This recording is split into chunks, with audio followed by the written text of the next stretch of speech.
Ebinom si wo free riem. Ebinom si wo free asase ase. Kwame Nkrumah Tikese, wo free Onyankopɔn nkyɛn. Amen. Ade Akye Abia. Adichi biara nso ni munsem o. Kwame Akye Abia bransamadu kata were Nkrumah twentwenko a watwen na beko agye oman. Eyi nti Kwame kasa. Nkrumah kasa. Okay, 101.7 so for your transfer Ade Akye Abia dwumadiem. Abono osia pawo sima aduonum enson. Ena ye bosome ne da edi nkan bosome nwotwe efie pinu ni aduonu da ne yedwoada Monday 1st August 2022 in the year of our Lord. Ofema Ade Akye Awasa no Kwame Nkrumah Tikese me morning show president of the land. For Bible ne kenka Onyankopɔn asɛm. Yohane nwoma etremiensa imu baako ede eba the book of John chapter 3 verse 1 ede eba yenti Onyankopɔn asɛm. No nipa bia ofri Pharisee-fo no mu ho a ni din di Nicodemus a oye Yudafo pani bi. Ono ba Yesu nkyɛn anadwo na wobɛse no sɛ Rabbi yenim sɛ wofri Nyankopɔn nkyɛn na aba so ɔkyerɛkyerɛfo na obi tumi nya di nkyɛnkyerɛne a wo yei gye sɛ Onyankopɔn kana. Yesu buase ne sɛ me ka kyɛm no kronkrem sapa sɛ wanwo obi fofora ontumi nhunu Onyankopɔn ahennie. Na Nicodemus se no sɛ ebeden no nipa a wanyini no obetimi awo no obetimi akɔne na yemu biom na wawo no ana. Yesu buase sɛ me ka kyɛw no kremu pa sɛ wamfiri nsuo mu ne honhom a nwo bia ontimi hyɛne Nyankopɔn ahennie mu. Amen.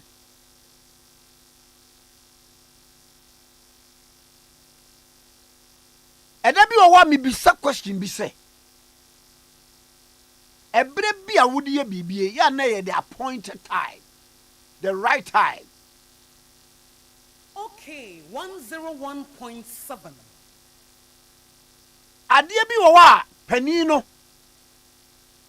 ene ne nkoka ne Monday o ye busy wo ka oba brush so no okɔ wei wo free Pharisee-fo no mu na wo ye Yudafo pani and wo di Nicodemus. Enti abaye lexicon in English was Nicodemusly and wo call all kono wanfo obi ade nachi all kono emuaye na wo kope no no ampese obi abetie obi kura hunu se pani saa no wo kɔ abantie Jesus animu a ombebu nanimtia wasina oba Yesu nkyɛn na dwubi. Okay, 101.7.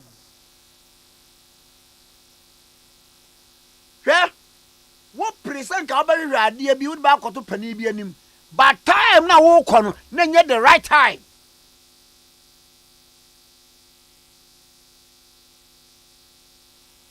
Hwɛ na wo pe muaye bi afiri obi ho. Oh, bi anka wo ma oniema on credit kra na fatete. Bi a wo promotion no kra no aso batese nani apaso. Bi a wo pa akantua ntumu nti nka opani ne mo wo pa cho time bɛn na wo de koi. Afa mi busaw. Time bɛn ɛna wo pese wo nu Nyankopɔn bɔ mpaye, di mpaye. Time bɛn na ya na wo de hye. Ebra niema be distract wo anade bɛn. Konin chenya naju na akoye no munti asem bia wokan ye was obese ni say Rabbi enim say ofri Nyankopɔn nche na aba so kyerɛkyerɛfo obi ntimi nya nsankyerɛne a wo yie agiso Nyankopɔn kan. Papa yedi e wo so no adoma wo so no ayaresa wo sa no obia wontimi nyɛ saa that unction no eni wo so a wontimi nyɛ yesɛ onyankopɔn ka wo meaning that ɔno ankasa mu no wɔhu sɛ biribi he lacks something yesɛ onyankopɔn ka wo yesɛ onyankopɔn ka ho ɛna obusaa ne sɛ mɛyɛ dɛn na manya daa nkwa mɛyɛ dɛn memfa he mɛyɛ dɛn ɛna matumi apue yiedie mu mɛyɛ dɛn ɛna meyareɛ yi akɔ mɛyɛ dɛn ɛna nisuade wuru na simani soɔ no bɛtumi akɔ m'animu mɛyɛ dɛn ama saa abusua no me busua kontokyi no me no afiri me so mɛyɛ dɛn wɔse na wɔamfiri nsuom ne honhom anwo bi a ɔnhunu nyankopɔn ahennie ɔnnya yiedie adom no mma that unction no ɛntimi nsi sɛ wɔamfiri nsuom ne honhom so onyame amfrɛ wo a wobɛkasa ɛbɛyɛ kasahunu wobɛbɔ mpayɛ mpayɛ no nyɛ yi ɔdɔfoɔ wɔsomaa me sɛ menka nkyerɛ wo sɛ awurade nnimu a ɛnyɛ yie awareɛ no awurade nnimu a ɛnyɛ yie adwuma no awurade nnimu a ɛnyɛ yie akwantuo no awurade nnimu a ɛnyɛ yie awoɔ no a wopɛ no sɛ onyame nnimu a awoɔ no mma awurade mmra yɛ abrabɔ mu na ɔnwo yɛn foforɔ na yɛnya honhom mu ɛnsakraeɛ Jesus Christ din mu ɛne yɛbɔ mpa yɛfa gyidi ka sɛ amen yɛkenkan ɛfiri John chapter 3 verse 1 to 5 onyankopɔn asɛm yi fa gyidi ka sɛ amen. God bless our homeland, Ghana motherland, faithful and together. Hello my brother, hello my brother, hello my brother, hello my brother, hello my brother, hello my brother, hello my brother, hello my brother, hello my brother. Ghana mai betu pon negyina wo ma. Okay, 101.7 so nie nyamesɛm yɛ wo da fast na kɛseɛ ma this way chocolate drink yɛ onya ne nsuo hye na this way chocolate drink no koko papa bi na ɔde ayɛ anɔpɛ yi wonya nsuo hye boto no a ɛno ano no you are good to go onuma ekomi enwonwono enya obibia ema wadwini si ho so ema pomuden no so esipi esi ta this way chocolate drink yɛ onya ne nsuo hye on a motivational message no yede everywhere me pa mo chow wo favorite Vodafone too much family package you know a double broadband no asaba broadband data na asaba okay say near what too much family package o double broadband no a double data no o aba say now wo per double data for your broadband. That's exactly what Vodafone fixed broadband no. Edema wo. Actually say a double experience. Ebra wo browser, wo streaming, now wo download it. A simple top up. Wo monthly subscription no with 120 Ghana cedis.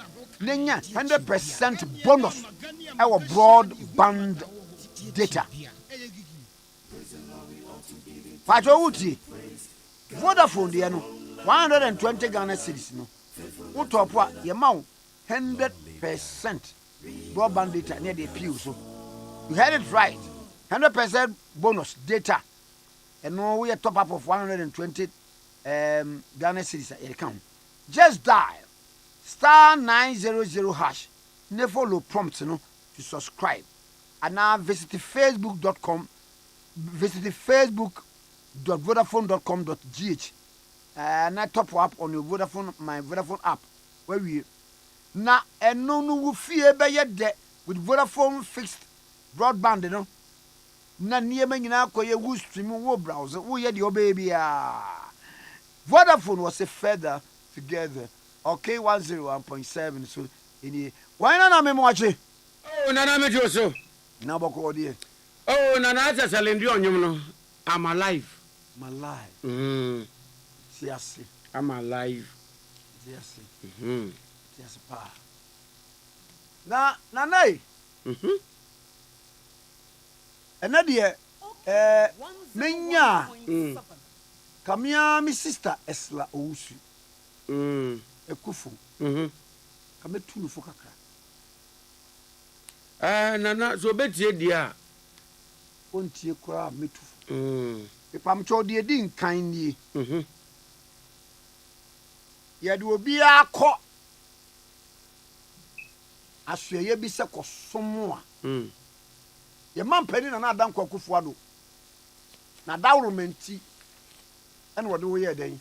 Odoko. Nti mesraw. Inu aba amentufu. Mm.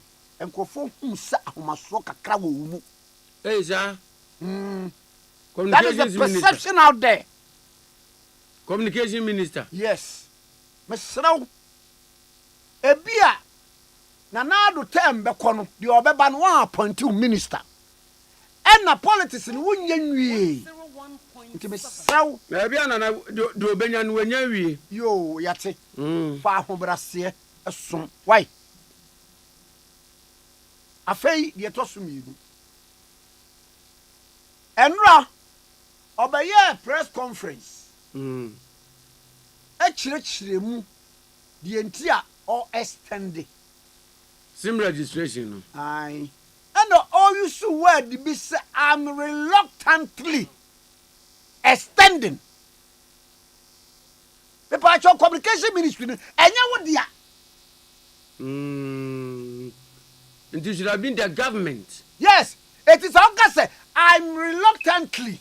Next say media. Me kwanka me pa. E ka me nye.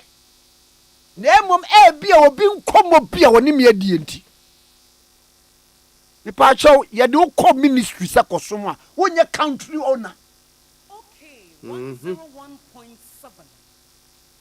Nipa chow obi nkan kire me nuaba. Political party bia ni ho a oba.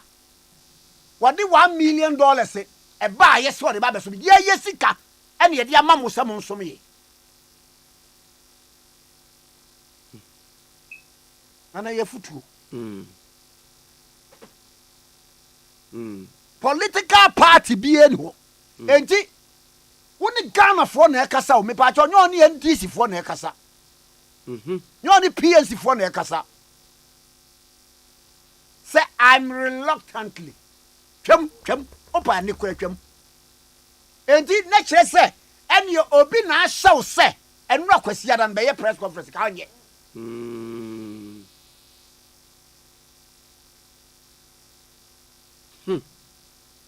Nana mpacho wotie nsem yi. Oh, nana mi te opa. 101.7. Afedie ena wo church problems e wo mu ni se even kura no wo use Wi-Fi, my-fi no nyina no se wo kura nim. Eti wo so te wo no na wo nim ena share deadline no. Data services no. So look at it. Esla bra ho ase. Na be to Ghana, abeja Ghana ho. Eti na wo nim. Se data services for ni nyina akwa no wo mu nim se ese register. Enti sa wo kan se oh yes suspend kakra. Isan se eye nia na ye ya ade no se de be ye nhye se I'm reluctantly. Afetie. Se wo ne professor Ken Atefa e wa asem a Ghana for ye yemfa ho. Nana mo asem. Tie de o kan ye. Okay, Se eba nkofo busa se. Yen Ghana card no amosi yemfa nko register. Yeni. Ebia ko register mo dem ma. Am I? Was it more beer me ka Ghana card ho asem nkyere no. Was it I am staying firmly on my lane, in my lane. Oh, Dabi. Me give me lane. That was No, what can I? yes. Esla. Then I'm highly disappointed because I a collaborative exercise. Say, yeah, pa. Ghana for a pesi busa sa asem no ho a. Yenko busa. Ambrose Derry, Minister for Interior. Ah, na dey near dey kwa register sim no. Birth certificate. Was say mfa ne ho. I say enhye na se. Nti bo bia bebu sa ono no ye nti kenura no se bia kinyi ye man pani adaworo ma. Country owner nko atwam. In a capacity as Nana e na ha wo a wotwa mu. Me question me bu say Ghana for call demonstration say me ntwam. Obi asrew. Esla, you ate the humble pie. Ah, Dabi Nana. So as a president man warning say Esla, you are not government. Ah, Nana, on the National Identification Authority for no. Was say I'm interested a little bit. Say a problem bia with Ghana card ho enhye say. Ah, agency eso kobusa National Identification Authority. Ana ko Minister for Interior, you Ambrose Derry. Ah, but not say a collective adjuma no you. She said the way she was talking, me give me lame. In what sense? Hey, egocentrism abema na. Such Ghana for mon fa ni die mayen. Then you kokromotre to aba. E ma mo Voters. Ade. The dignity of voters Ade. is being scrubbed in the Ya gutters. boni ye say ya to aba ma mo na do appointed communication minister. O kasa kire ya tobo. Ombele say me bedru baby people's interest in voting na betiako. Na ye be vote. Ye be vote. Who vote and what vote to nipa ko. Simple. Why the word I'm reluctantly? Me pa cha omo a wonu omo di nkomo no. Professors wom, doctors wom, kaya ye wom, o ye Ghana for. Ade na ye no a ye di sika ye no. The question ye busa ne say, Esra wo sika se ne wom. Otaku ana wo simple se ne wom. A wo kasa kire ya wo fa ni die ma Ghana for. Ade ye boni ye ne say ye nya minister. Ha, nana mame nko. Na sadie, nana e. Na ntwie ni padua. Anka na to forever. Anka confusem. Anka confusem. Amen. Amen. Honorable Russ Mubarak. Afei question me bi se biemu ne se. A lawyer for mo beboa me. Sa sim card registration no a. Chinchina ese sa wo de Ghana card register. Emra attach legal instrument we hene. We are for lawyers ni bi ma me. Fanya sadia is an act of illegality. And ye cho bi de mo tumi de. Obetim da kokot. Me ye ma lawyer for me kasa. Me Me pemra e bata ho. $1 Allah. Me ba. Mati. Honorable Russ Mubarak. A former MP for Kumbungu, NDC Dimu. Honorable Mwachi.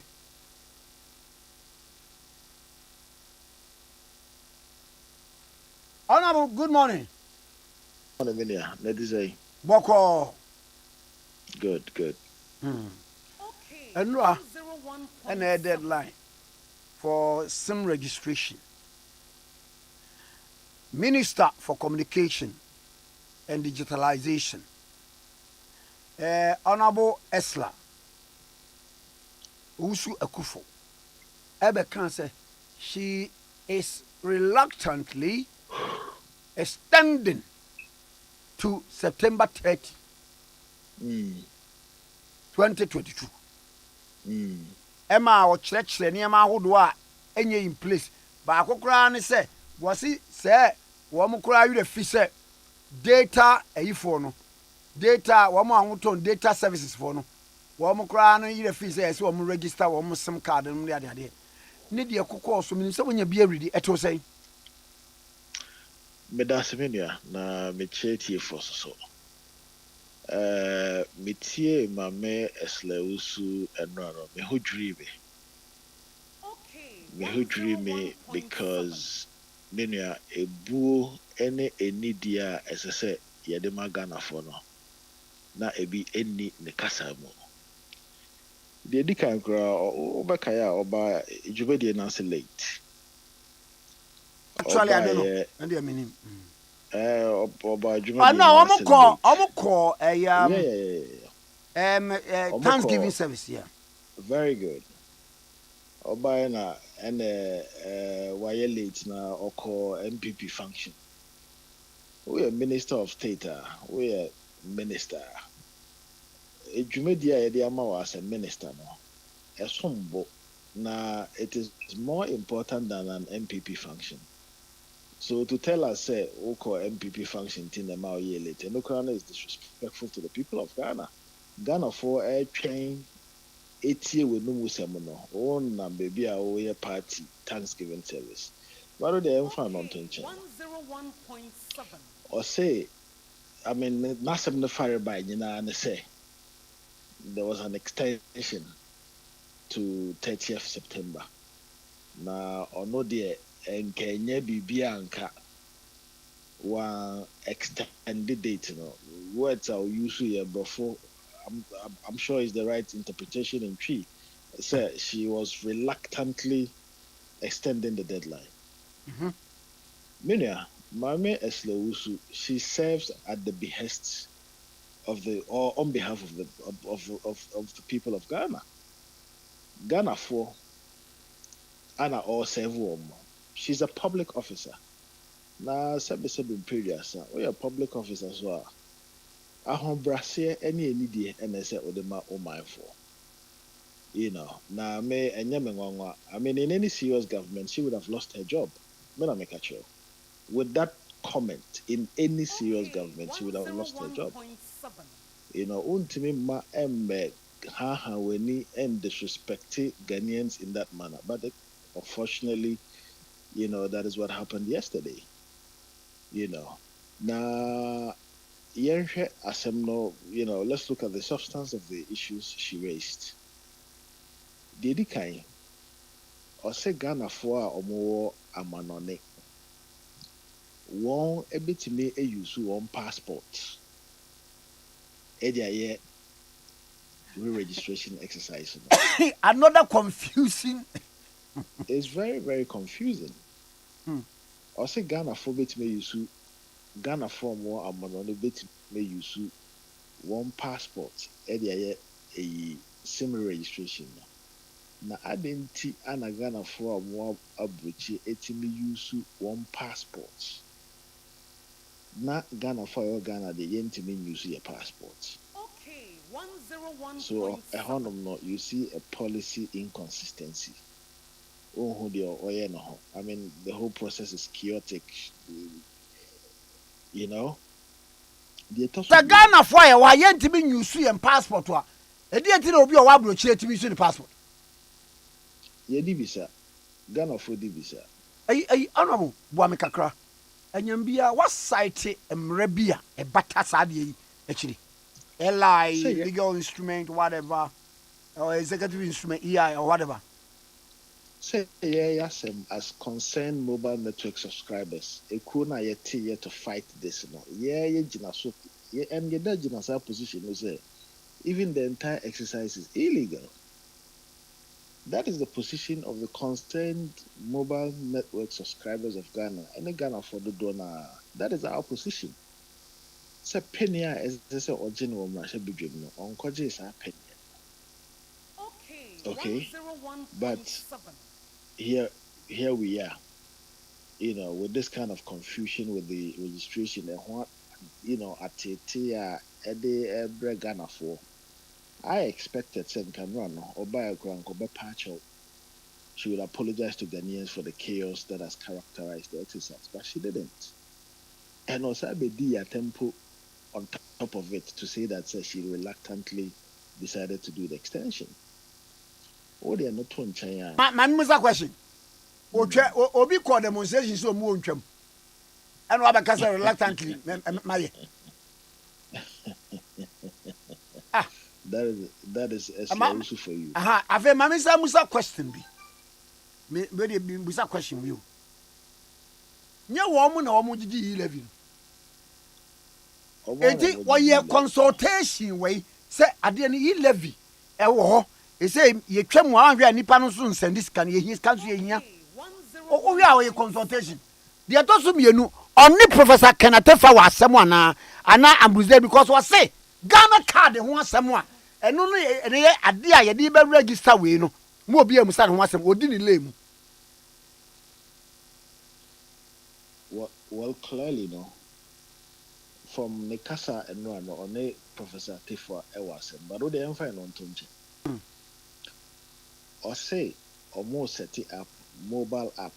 Na mobile app no, wana own timinya akonya enko yeyi.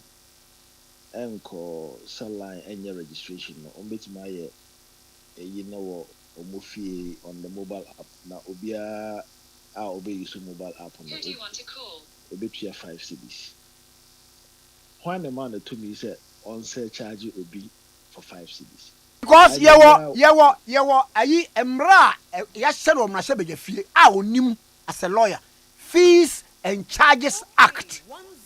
Who best charge obi a I think it must it must come from parliament. Come to it has to just say aban aswe ye bia any kwan a ebe announce any fees or surcharge and as a charges without parliamentary approval. And as we said in your statement, then no, 5 CDA or percent amount for HVT, it doesn't have parliamentary approval. On commercial penny. So that is the character of the minister we are dealing with. A minister who is willing to sidestep the law to do whatever she wants to do. Okay, and that is very, very unfortunate. I said to me, there's some arrogance of power. Be a say she's invincible and can do whatever she wants to do. That's exactly what we're experiencing. That is exactly. Otherwise, anyone is saying, Anna Ambe, not minister, to begin with the entire exercise plan, as far as we are concerned, illegal. But Odia Ubeye we kura was a amount for ensemble to 5 CDs and also uncommercial. Now, my question is a sa up now day bano. And no, me busa one question be. Ebra other institutions, you know, pe ye in biometric data. Me pa just one kwaje if you na ho. Exactly. One can say ye metria bibia they went there and bought it. Exactly. It yada na we I mean, she lives in Accra, so probably no nothing crying or 7 years. Maybe a 5 cities no in this camera. But Minia, go to rural Ghana. I know you will pay an amount of 5 cents. Go to rural Ghana, amount for one chair or mono. And you would expect Senka at a time like this, Adoyebi a humobrobi ebeba for them to say, okay, people can use the mobile app to also register their savings at the comfort of their homes. And no shows say more tema, more or more ahumobro edema more mindful. But clearly, as I'm so much in shock of the level of arrogance minister as you know. Forgetting say she's an officer, she's a public officer. Forgetting say as a public officer now, she's required to demonstrate at least some level of humility in public service. Meaning, a serious country be unclear unity. Any serious country, she wouldn't have survived in the ministry. But that is the kind of minister you're dealing with.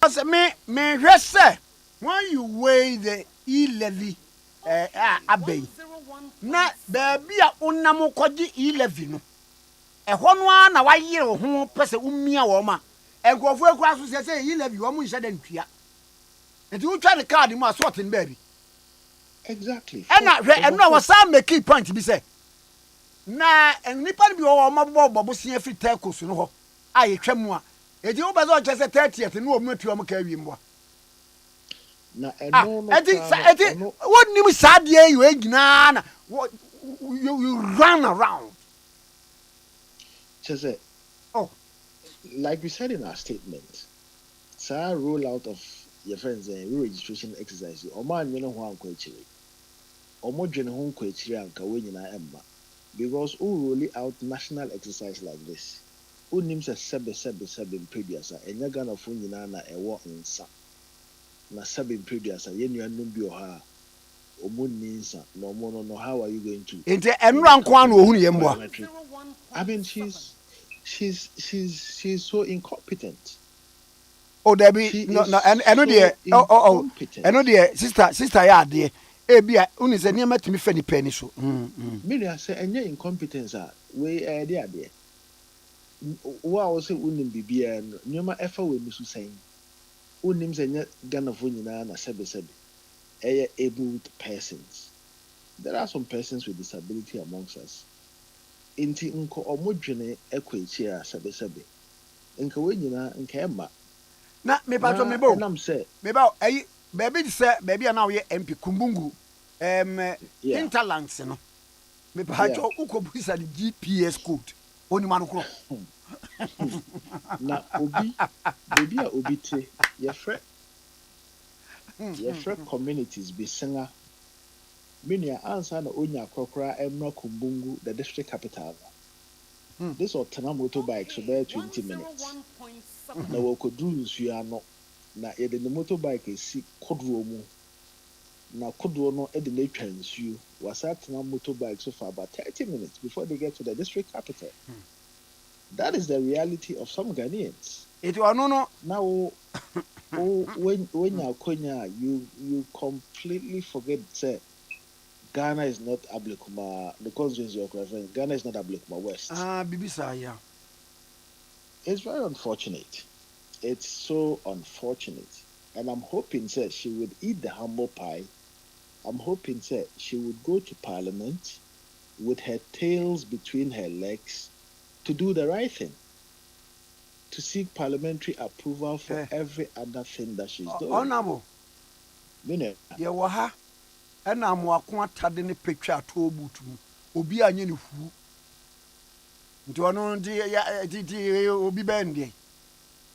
Well, it seems that some ministers are untouchable in the Nana Akufo-Addo's administration. That is what it seems. But they threw him overboard, right? And it seems that some others in the MPP administration can do some other things and get away with it. And clearly, people like, Eslausu and Makwata are getting away with, things that they're not supposed to be getting away with. Now, Ghana may, because I was actually looking forward to her going ahead to block SIM cards. I was looking forward to it. 14 million SIM cards. Minia, over 40 million SIM cards. O block on a one and a whole battery. And can you live in India? Can money? Who are also here to run the country. Now, the majority of the people, you are not doing things that would make life comfortable and easier for us. Also, over 14 million SIM cards. Which one you are crippling yourself. So Onya bragging now, no bragging says she didn't have an option. She did not have eyes or her and any air cars, and she didn't have an option. She did not have an option, and we are daring her 30th September. Oh, but does it also not stand to reason say, na or can say, a bra 1 year extension, Nipano anko, a bre babe, a cabe 5 minutes in woman near Dimirica echo. No, because the whole exercise is illegal in the first place. Obin said my and Fakwine be so more buying from fraud and near the day. No one has made that argument. But we are saying, sir, from Rakwine so. How difficult is this? Abia Nisa was on her own accord so motu declares there will be a 5 cedis charge. When a man said to me, to charge anybody 5 cedis. So you see the kind of lawlessness we are experiencing in the country from people who are supposedly knowledgeable about the law. That is where we are. I see. The honorable, Moleta Monibabonti, in effect, more Cassay. Ye Cassay, Mameno, Sebe Ahombaso, and the lack of disrespect or the magana for an airtime. That is one. Number two, yeah, catch when they say, only to me be able to ask anybody to pay 5 cedis. It is Parliament that would give her that authority. On far be as far as we are concerned, ye ni enhu be and ye de any de ye ni enhu be or the commercial medium say your man to me no to me Okay, 101.7. okay. Now when you now so minia, udi echira is about procurement. It's about chop chop. That is what it is. When you now udi echira is about chop chop. Okay, and you have a minister like that who is refusing to be accountable to the people. Kelly GVG in Sembai, I was in Parliament. I was one of those who raised the issue to even get her to come to Enu baby SS odwene PDS eba ye wi twam ye mu akonta ya anya bibia ya nche obia ya ne enwonan. Wo nwene ho. Now as a minister, you have refused to be accountable to the people of the Republic on some of the fraudulent deals or ministry. Obejina Hakachi will be say Onyakoye evil and corrupt. Has she forgotten about Kelny GVG? Ye ka say ye the Kelny GVG. Ba owie no, what is one be so bom say. Sa Ghana card asem. Mo na mo trumpet ye across the country. Say mo obi anko register. Enti sa Ghana card nsem no de so minister utie dying embers of her presentation. Eye mo bra ye ba be to. That is how petty no mean who said the name kind of figure said. But someone can say more can register. That is not in doubt. Okay. Obi the contract eba. She shouldn't forget say Abansika Ghana for sika na ye kan wasem. O the program oba na say ehun sika no. Yesha is over bloated. You know, the minority or any Ghanaian has every right to raise issues about it. It is a minority are raising issues about it. How many years now? Nese wasweye when to me now and the implications of your actions. Okay, Because over your rollout yeah to for say kwanya or the namsono, you would run into crisis, you will crash. That is where we are currently. And I can predict to you, say by September we would still crash. By September, hey, Prophet Ras Mubarak. Minia, mark it on the wall. Mark it on the wall. By September, we would still crash. And we are daring her. Why? What makes you believe so? Because Opepre on Tonobo consultation is extensive. Okay, on Tio Ubia advice, even the experts within the ministry. Or my DNM say, you know, they know that or no, or you'll be our own TOBS. But even within her ministry, people are not happy with the way she's running the ministry. Say chop ewo honde na nyina yam pepre ho na yenkoye. That is how she's running the ministry. Who is developing the mobile app? Contract me saying, what procurement process did it go through? She should come and tell the good people of Ghana. Nana mamemra komo wesu ni famra wiye say one honorable Sarajwa Safo na no wote de parliament entimi take decision on her na speaker kai say he will not do it hastily enti eno ewo ho honorable KT Hammond so make suggestion bi say sa na tie dey they should resort to the Supreme Court, the apex court of the land, to bring finality to the issue. And no honorable Ricketts Hagen and so I can say parliament committee no need the power. Not some baby the president a fire no there say as a minister of state no a fire no where you nephew and come baby idea bedre eto saying.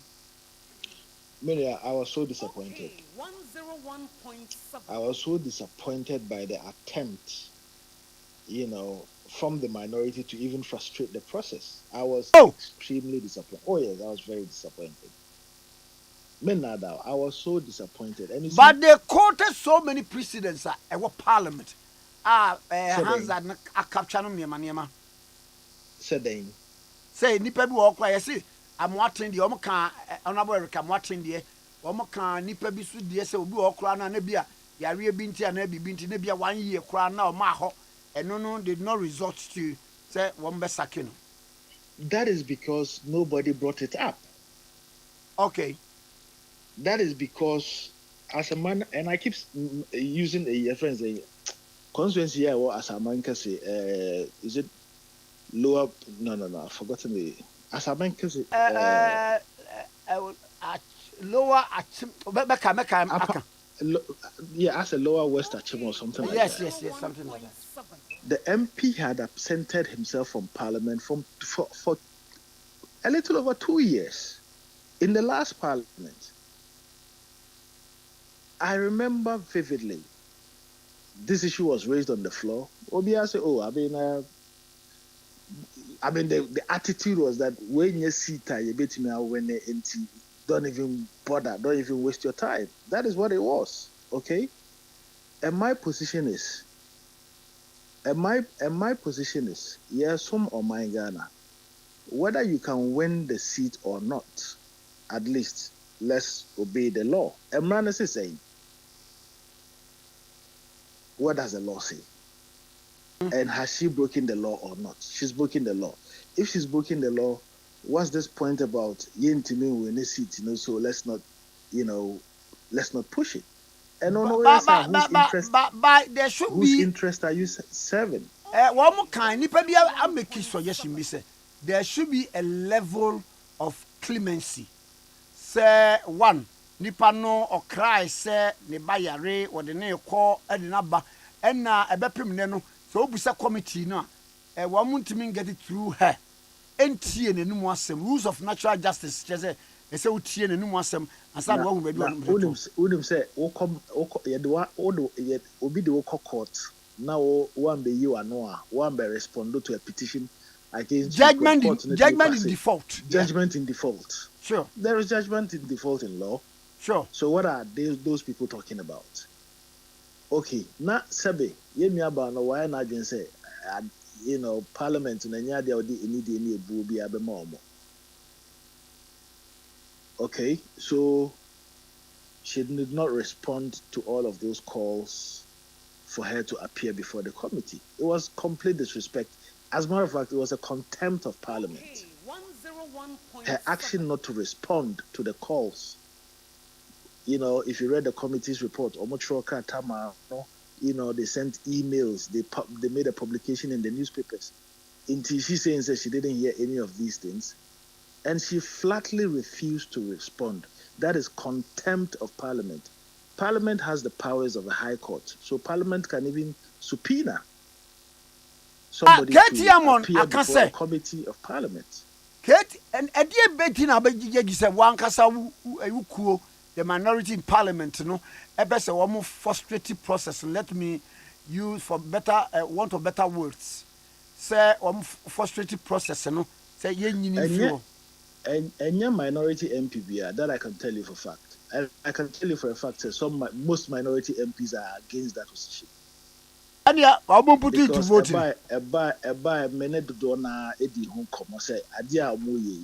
The public is already upset. Okay, now we are expecting that there will be some level of at least support for a processor. Lisa in discipline in our society. Meaning, MPDA, just as a minister, a public service, and you'll be a papa ejuma. Enti, what by a MP, that's family issues, intervene. Your friends say, interfere. You can interfere, in your duties. You have to step aside. Obi Bia or your principal Bia would have stepped aside. Obibia. But like I've said time and again, attitude, it is a presidency that has enabled it. Look at how long it took for them to relieve her of her duties. Look how long it took. Na chinabi step be a teacher ni and a nurse ni and a civil servant be or put up this kind of attitude. Can you punish the person?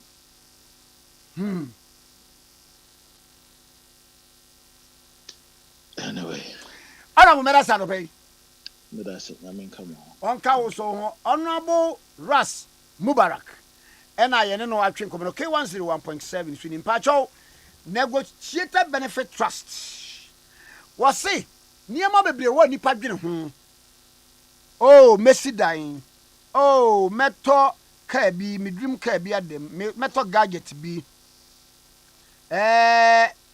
but one expensive thing retirement yen time hwe ebra so say start invest towards your retirement into invest with MBC Ghana Trust enne na ubenye sika na watena say comfortably ebra wo call retirement MBC Ghana Trust and will products tailored for you say we skaka kra ho into call retirement no na we ska bebre nipa bebre sorry I say ana me ma be hwe me wo mpran na ama na papa sika into one kasa bon hu bra yes MBC Ghana Trust no licensed and regulated by MPRA.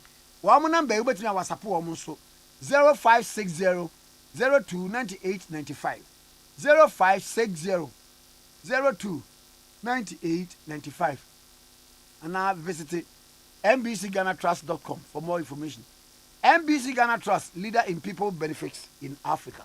Ainana yemkwa yo I'm saying Jordan a part of Banka Tamu so okay 101.7 FM Sui. Delegate the Bakata and Kata Fatasum Yeseni. Was Raman Yoko NPP. Womu free said Yasa, our Medino. And na Womubo and who Nasieja. Our University for Professional Studies, UPSA in Kraya. Added data for Radio Hatamunum Kumase. Say, Wedi Amanyokona Baba. Domu free July 28, 1992.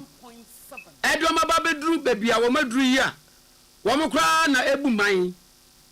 Nyame adum nti ente se manyokuo bia. Yati ye no. Womantumi anwini election kra mbabua oman. Ana kojo to. Womo yira se enkwa mu nkyene. Ye dia nyame ayo omadum do omaba. Amomadi mfresi aduasa. Enye nipa ho oden, eye omunyansa. Eye urade na aye. Ne senti wo mo bon ase adwa data idi ase dama ewurade national chairman de ma NPP Stephen Ayesu intim wakasa wodwumede na se gina NPP amanyokuo no wosono mayina na mu eno mo bo afore eye na ase afore ya dor srade de ma ewurade eno ache no fa akonya no so edi panifo fofra wo maba no wo mani so ade hunu no wo mo seseye de wo mo di gu akwan mu aboa ma Wasunu mani na yesa ntampe homa na aka bo mabom ama wetimi wakame hey aye kwaso party ni mu ina no mapani nu agubre na wo mde asomdwe ne nkabom akọ breki 8 ni se ejen delegate bakata ndi abakata fa etoso miensa na mame kwati gobo e mesa ba nche me da ase ohina na menye ndey kwate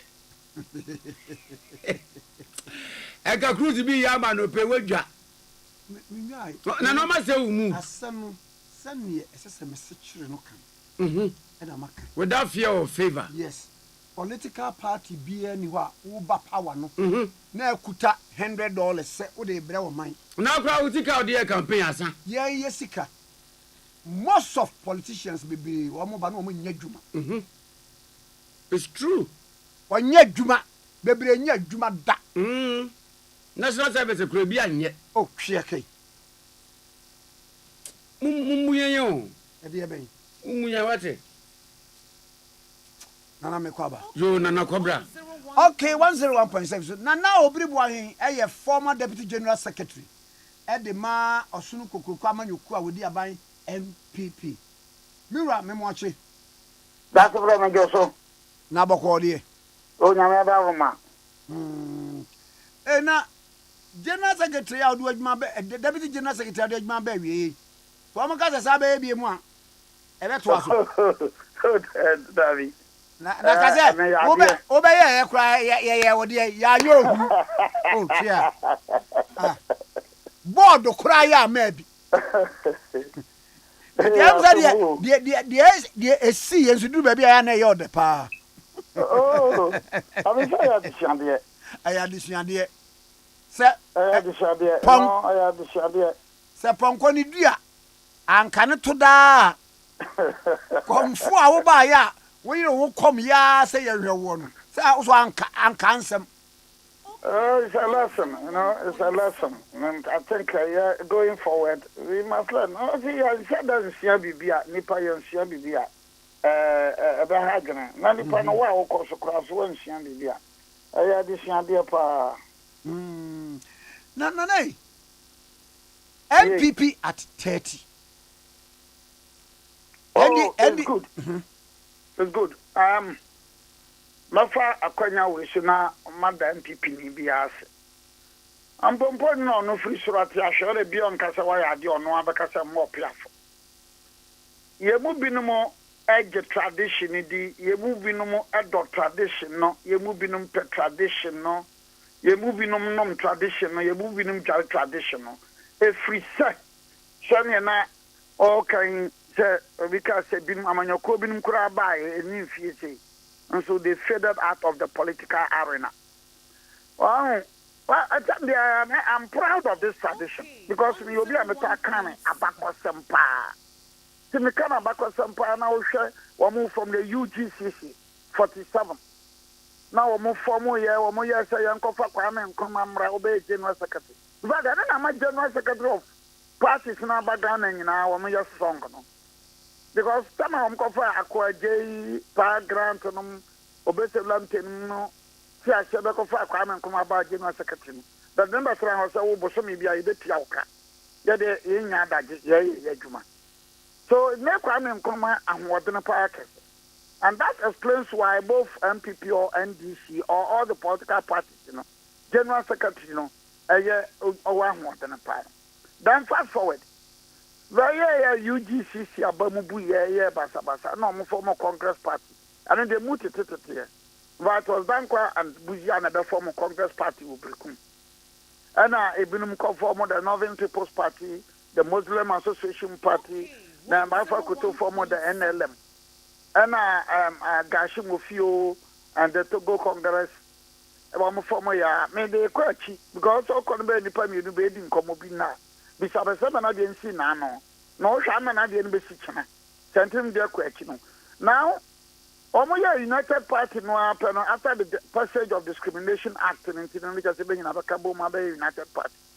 You know, you come to realize that United Party be team ba for koto di ninia ba akoma Chief Dombo warrior ba for koto or the yes when the first time I met you yeah timi nye your friend ya you are Mama be friend ya you what they nana ba for koto a Greek minister ne papa what the ninia ba koma Chief Dombo warrior Chief Dombo warrior Chief Dombo do the last ma owo be ne man ketwa a church for no nyina no be ya santi for pio wow yeah no say no nya sha so ba man don hwere ba ko nti no metwitwa so na ka nya don hwere ba ko anka nde me no mi nya don hwere ba ko na ka nya don hwere mi enu ana asam nya sa nka no de pa me kan sam pa ma ni pa so atem now the Chief Dombo ba ani ya yi wa wo ye no ya yi wa wo ya no ana na ye hene ene oye hene wo Chief Dombo krum Chief Dombo ba ani ya yi wa wo ye no na ye hene but like I said time is not on your side not on my side protocol vacation meeting can what time back so fast forward I'm proud of this tradition. It is like in football. So be wo football mu pa na se me Real Madrid ana se me Barcelona ana se dia me Manchester United ana Liverpool or we are say but na meeting da ka se pa the other man resisting home to Real Madrid and then Barcelona and then maybe Bayern Wamona say for the past about 20-25 years but gina so say in beginning one. So when you have a tradition like the UP Dankwa Buzia MPP yene ya ampanyina mpa bene ba mpa beka say yene ya ba ne ba ya ampa now quickly ninja form United Party Kwame Nkrumah Tikese binumania bintutu kwani no the 1966 school no bae 66 school no bae no ba ho wo man ho no in 69 they were able to come together they were able to come together quickly. No better than winning 69 elections. Except for better 72 no. Be call no. We nam one. When the opportunity came in 1977, for example, your union government no. Oh man, woman na. Tamrane Akufo-Addo se ne papa no Akufo-Addo ne begina ye Obeda Samoa Adubuahen BJ da Rocha no ba champion big problem but yam union government no yam tom then the 1979 uprising no about June 4th Rollins about behind the over 79 September no bentem kotetie ba da ho bentem wo ma ho wo muntem tete and I'm a Hillary Mam that fire. Now when they went back, but then we said no Hillary Man in 1980 they decided to organize All People's Party with Victor Osu as the head.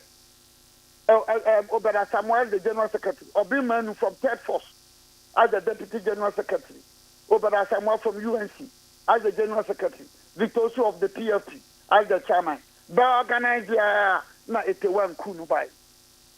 Now better then tina anytime bia no a ubetwa beno so de kumakura ni betwa kura mpa se kokani ni bi wase a 1850 that tradition why so you realize that in 1988 Adubuahima the culture of silence the Ghanaian sense Adubuahima command lectures our British Council and it started the agitation for a chap Rollins on one from here obekwa and the agitation continued. In 1991, 1992, we formed the Dankwa Bujia Club. Then, we left a ban in May 18th May 1992. We left a ban on the former party. And the same group of people, then they came around again. So the group of people are, who the upper Then a dankwan betchi that to my Benny Bassam. Man obese belam to betchi that to my Benny Bassam. When the occasion arises, no woman, they'll come round to savage the country. That has been their tradition. Epimia been an best better. Betimian Babahono, Bakasan bed, the one to man bent my city. No be other from free. But what can I say about Yan Basanaba? I know it take you almost 92. Women power in 201. Nature say, Yewo, Nipa, Yawan Crawford or Ghana ha. Omuno Mabushia for Ghana, a young business, Yana. No, you see, it's a spirit to be. Not like you come from the Dombo family. I have politics. You come from Bafa Koto family. When you politics, you come from Master Boahin family. But Master Boahin, no one for any judgment.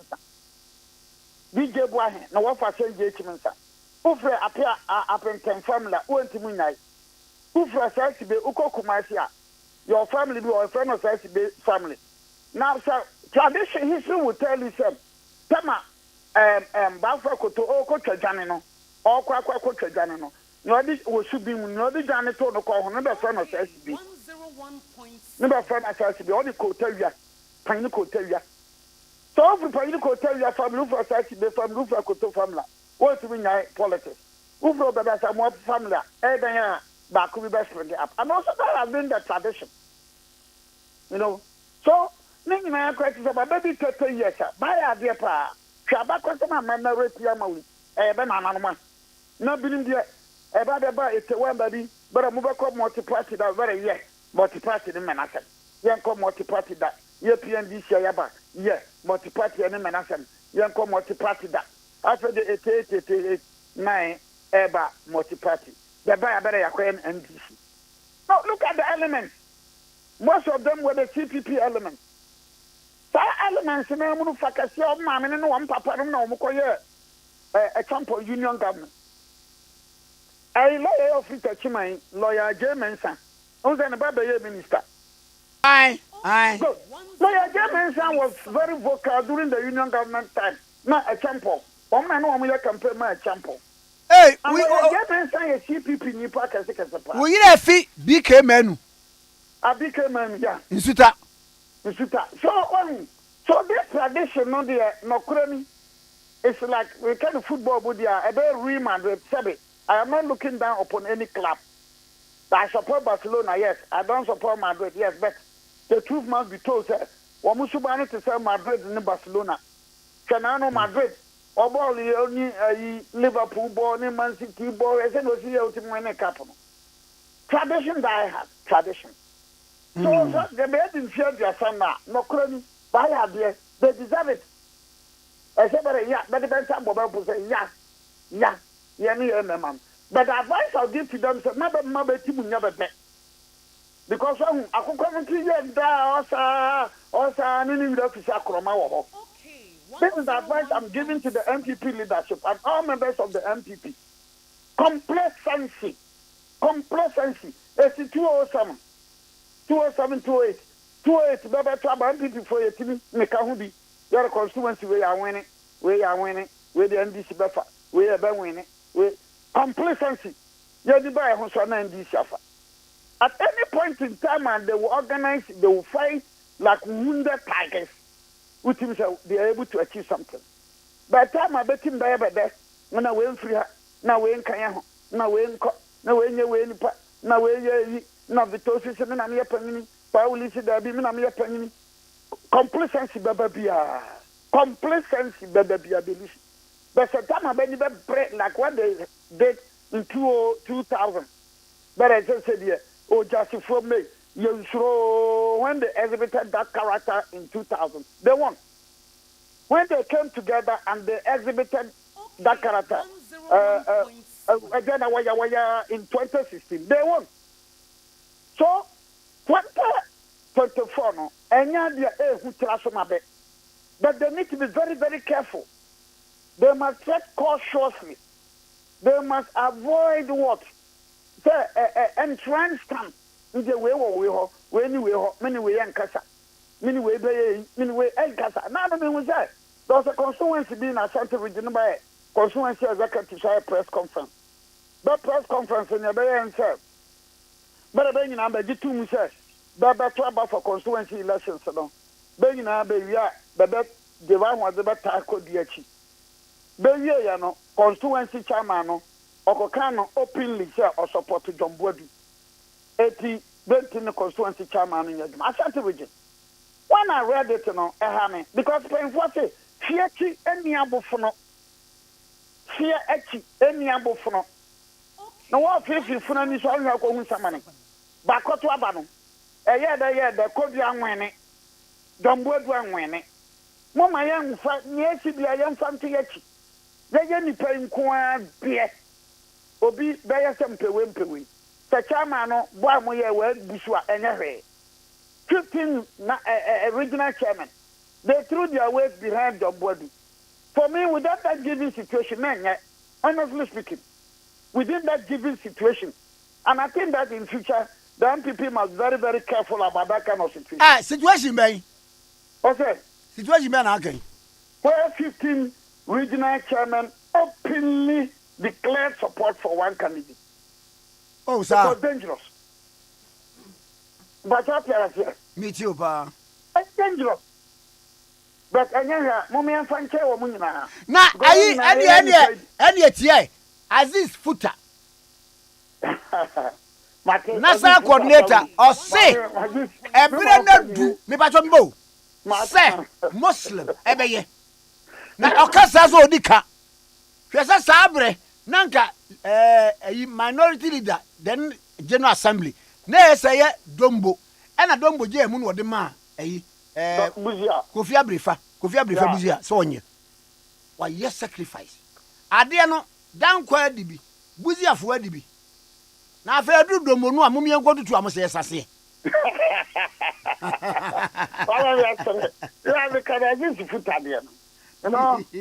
with due respect and honesty, me blame at this footasa. But I think that in future, I'll also praise the General Secretary. I must recommend the General Secretary. So, oh yeah, dear Papa. In fact, he exhibited the trace of a good, able, dynamic, responsible General Secretary on that occasion. Why? JFK. Yes. Azu futa ba ma na kwari so nkasa o kasa na o kasa mpanyfo next time there mo yɛn fa kramoni nko na manfo bo jesu ye oh sabi obi sramka ningini say is futa or ye boni bi why I am saying that when you are defining politics sometimes we talk of dramatization of politics. Dramatization.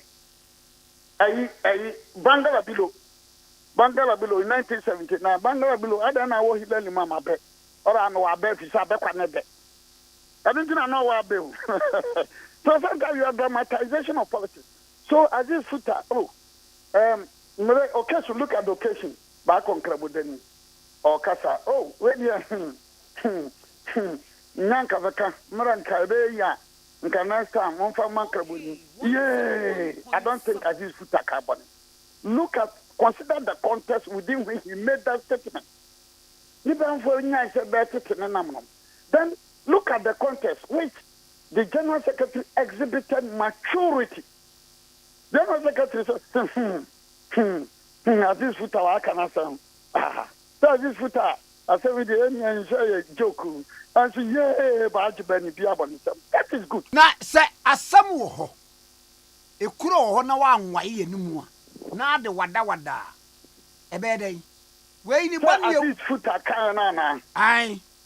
Oh, let me just say the context within which he made that statement. Because we nyina no na no adai bekoto abawie. Ye nyina ya aka say o your party panyina. Men declare that was why me o catch am say me party office me menko because me da ba umia agenda na ma set no asase so ha obia no wa set that agenda no enwum nkrofo to won say nia waya madankwa nia waya mabuzia nia waya madombo no afe na adruba umia so ene onye we dia Kwame Yuji ana kidi pa ana ayi A+ awakwaje ni degree ba A+ akwaje ni degree na wo fa se abro nyansuso wanu so graduate wo fa se kwamba bo so wakwaje no masters wakwaje eti na no eba no wo fa yie no ye fe ye wa yie na so no ana o ka che so wo fa me ko that was no ye die ni ti no kra ma me kra bi ya so o ko na on matriculation na mka say binti ma matriculation no nti enra hwehwe ni mu bi wo so oje eyi no robe ni ade wa amfa ka anko ene wode nam kwa no be fa forestry wo sa chairman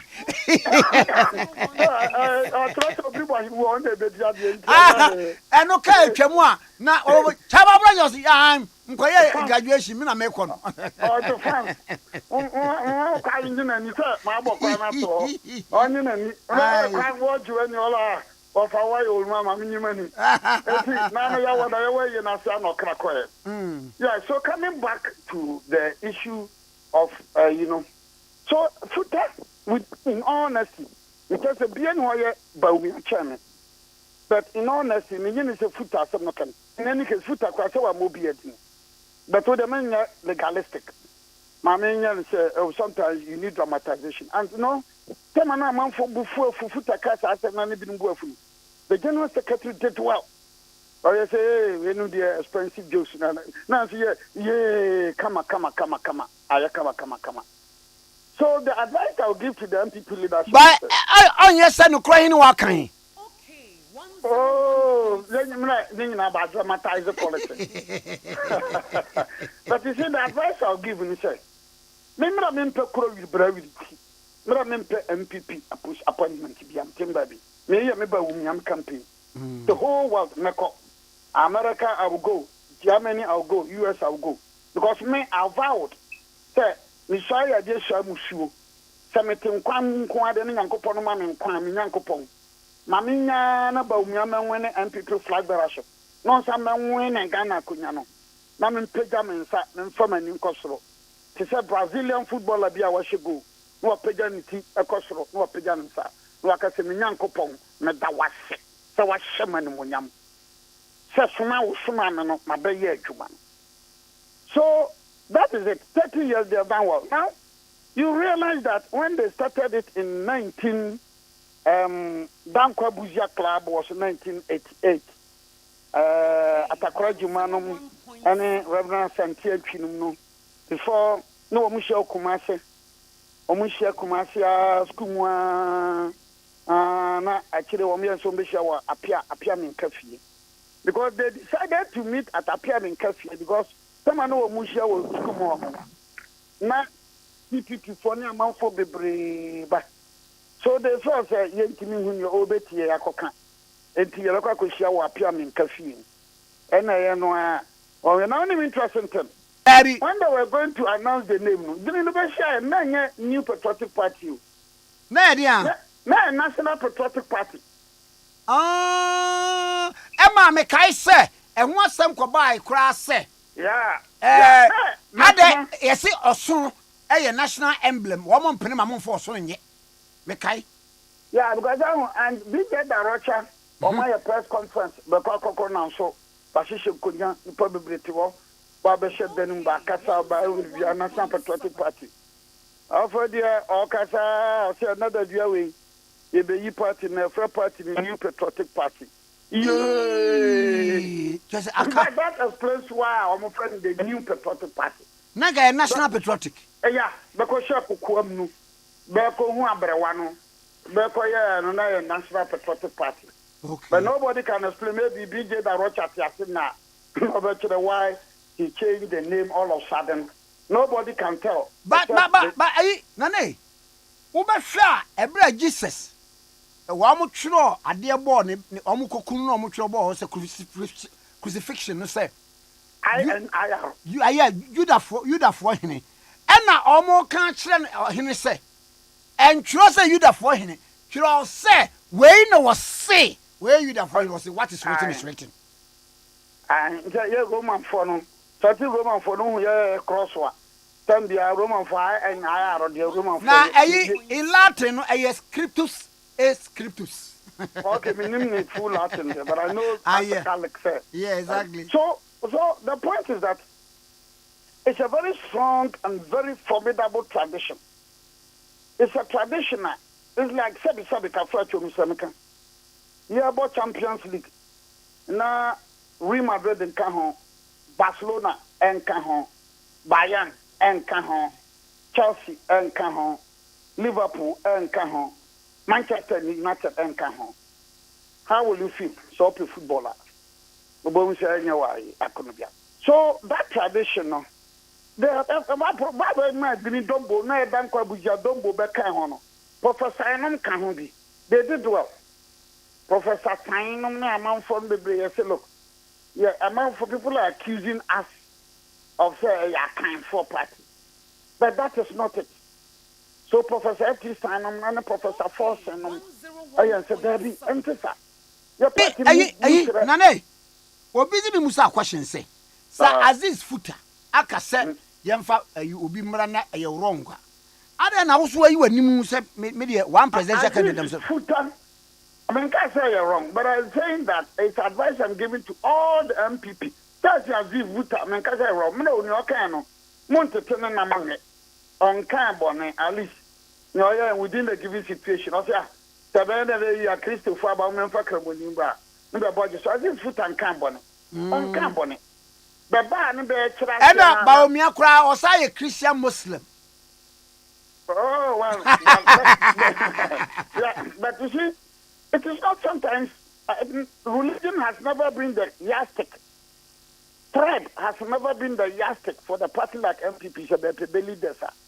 Then for religion, then for tribe, the far.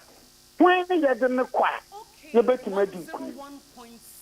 When you didn't acquire, you better medicine. When you didn't acquire, you probably to a man. When you didn't acquire, you probably be the that has been the measuring rod. In society, I don't know. Ben society, I bet the economy. Nyakari di nyina de enya de aye bone nyaka no de enya bone but enya no na tintintintia MPP for be leader be de but competence capability the ability to deliver let me use the word, the winnability. What you say, the affability of the candidate. That can they how you relate. Voters' reaction. And only a tin. Nya can be or you no neither, or ba no niba, or free him, and as of free him. But amount for Ebinum Swa, Miss Mino Medim Comose, it's time for a businessman to say Honorable Kennedy Akompre Japan. One Gazawa of us here. Yeah. There's nothing wrong. Yes. No, when they made that suggestion, there is nothing wrong. When you make suggestions, and yeah, Mama a Kennedy bar, there's nothing wrong. When they make that suggestion, say, young fa, Tikase pa, Boache Jakumra, there's nothing wrong. When they make suggestions, say, young fa, Akotomra, Kuyajumum pa, Tintin, there's nothing wrong. When somebody makes suggestions, say, Koga Lanchra Martin, businesses in Buatokra, Obetima Pajama Nasi, there is nothing wrong.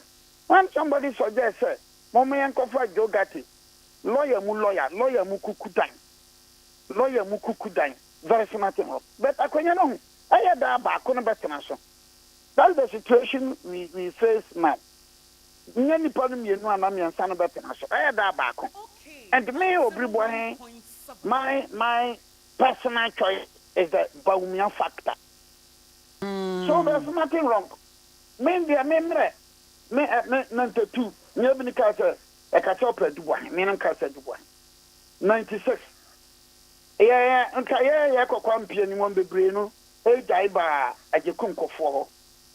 Because Kwampian that is qualification. Now, 98. Satan so ya sinkofo bi bo game o om she da de court I Kwampian Rosemary Kwam. Rosemary Kwam. Then 2007 Nana Akufo-Addo. I've never changed my position. No been a catch them say support to way. Obin can't them say support to way. Remember some poor not. No, me can help from this look. But about me fear part in my life, my call back up. I don't crack check. But what about me office, my call back and Lawyer. And he attack ho. No. Yo, it's a matter of principle. Baumia so frel. Baumia. Oh, I want a man for hey, Dr. Sure that was you, Dr. Sure that was it. It's a matter of principle. Yo, so you compare more Bini and Jessica. And I think I make a status for the Kunko for Namaba Akufo-Addo. Besides the Kunko for Maniana Capre. Besides the boy, Maniana Capre. Nana, ya, Giona. Among your some and ya sorry near Casemi who are Mako Harry. No, can they tell you no credit? No, but you see, it's my personal conviction. What I said. Never the Anna Young and Akufo-Addo. Minister Ganka said, creature planners have been to my Benetton. Binum Giant. After 208, Binum Giant, yeah, Binum Crow noon supporters of Kojo Alantra Martin. But now that Akufo-Addo is in power, no, they're crying just a bear some quantity. But I'm not worried. I'm not bothered. I always give myself to my God. So I don't see how say, Tame Koton Baumia, Esemko Baumia, Semso Baumia, Mamsika and Sana Matono. Nane has never been the Bribuan spirit. Where do me do see on na mamusa question we? Sabra, where do flashback? Yewra, Ejekunko, Kofidia Wu. Woni Kwampiani di boss one. Because say Rosemary Kwam mode court to me can say sabi wadamuda. Ba achembete is Kofo nsu dem. Sabra na wo mu de obi anamu prison no. The difference wo mu na. Oh, say Kofo no na mu ne after the coup. One. What's that Rollins be na be chichi nipa. Something na metira no. Metio. A champion so ye coup no chichi nipa. But man try bia be bia some. Oh, okay. Okay. They were not tried. In case he was tried and convicted. Oh, okay. For treason. Okay. He was tried and convicted for treason. Okay. So at the time of Rollins, pardon Kwame Pianim ba out no.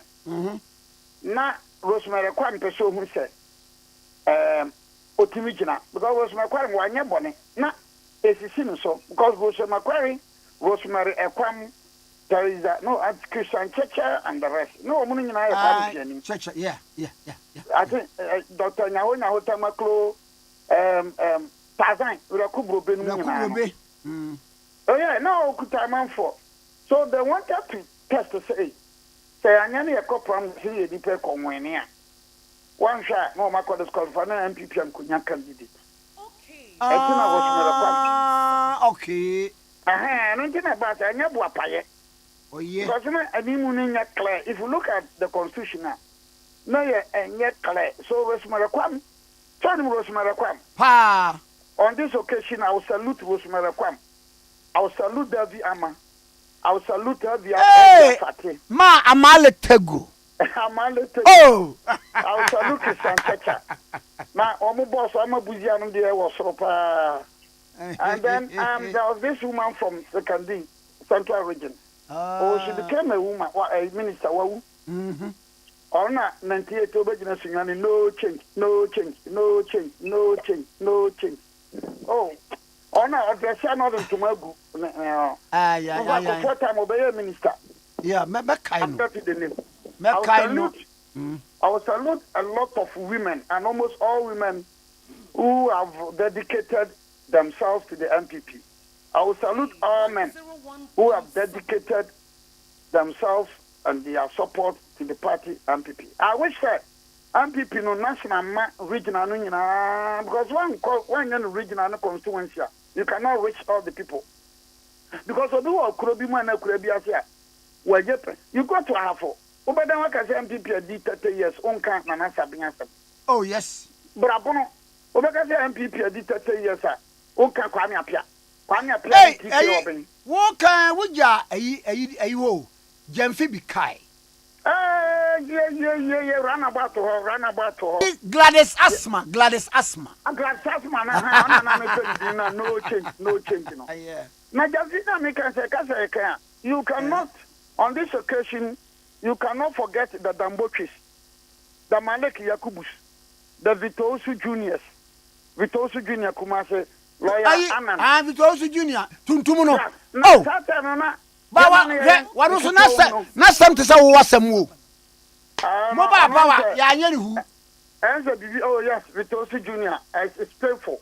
So you have a party like MPP being power. Now people like Vitosu Junior.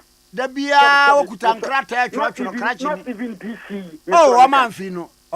It's very painful. Yeah. It's very, very painful. And Utu Fon say, Yanwe, Bushan, yo, a United Congress Party Guya, and my Congress Party by a Yadija, any Muna. PRP, any UNC, Benya, a Yadija, any Muna. MPP by first, no co-position, a Yadija, Nemuna. Pia kwa kwana nsia dia wo nti kuma ntanase ntonko me kai we need to be very, very careful. Me kai se Jamfi bi kai party nti koduru baby ni ye ton ne dan sabi o mo ton ne dan na wo opposite confederation ai bi kai pharmacy wo no bi kai pharmacy oh but no ye ko ya wo MPP ye ko kuma se no ti ye ya kora ko bi kai pharmacy no ye obri bo hena ba ani nro papa na watch bebrebe no hotel nana Jamfi ai ubeko kumase na wa ko na MPP ba soma mshinwane akokumase samre na ja brantia na maba unya baby na akobe mo da free enne MPP ye betuma bisa ya ho se you said Dambo can use his pharmacy shop for us to meet na certain mshinwane na me konkana ya na makoda mbotwe ho na bia ya ba malek ho the mbotwe ne malek the role they have played for this tradition because womono dia me wo mo da mrantie no womona ne womo ya mrantie da mbotwe malek ne lawyer Anan na ya mrantie pa no in fact I will even put Nyahota Maklo and Victor Newman yeah Victor Newman and no nyina na me de womo beto ayi Sam Rantian group. The way they did, the way they sacrificed for this tradition.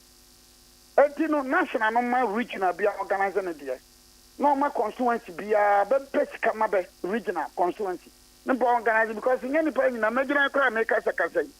Because I mean, money dini, or because I'm so many Wapaye, Nippon Dawson. What is a mechano? Aye. Nippon Dawson, Uber Concan, not TK open, and I'm apia. No more back on can one cautious a bet. And I bet so about the Miss Awase. So we look, we are the tradition. Yeah, Ghana man, so my Danko Buzia Dombo, Young fan Combonsi, na Ubakai Chama or Semensa, Ashtown. Oh, yeah, that could make Doctor oh, cousin in one. Oh, Baba, free. And because at that time I went in a question, na Kofi Juma, na Boache Jacon, Canada Japan, Katie Hammond, but now Brochen should be a guapa. Ah, any part of a break.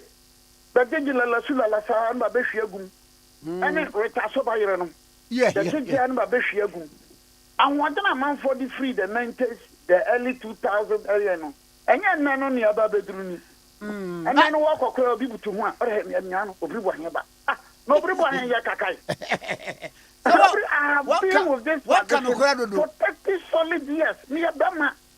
Nana Medasi. Mati. Nana Medasi. A foot trap, but the man people for no. My name sign your foot trap, Nani, sir, or Carbone LCBR. No. And the General Secretary, Mamin Tuchamano, he handled the occasion to my satisfaction more careful. Bema no. Bema, Kodia, why are there, Metoswa Masore? Medasi, Nana. You miss Medasi. Nana Obriwahi, a former Deputy General Secretary, the Mausuku Kwame Nkrumah by MPP. Now, maybe didn't come back on a month with them, patch latest form. Mattress, papa pie, near tongue.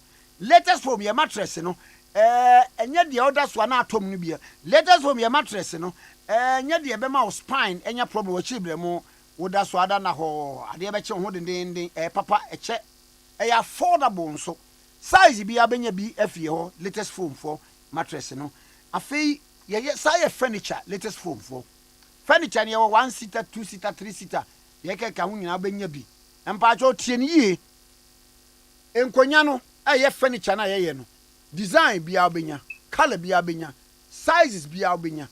Udi su ho or porch where be a ubenya come up. Now, yes, I introduce you MDF bed, wardrobe, 6 drawer, and a 3 drawer. And I out coffee tables, center tables, and addresses.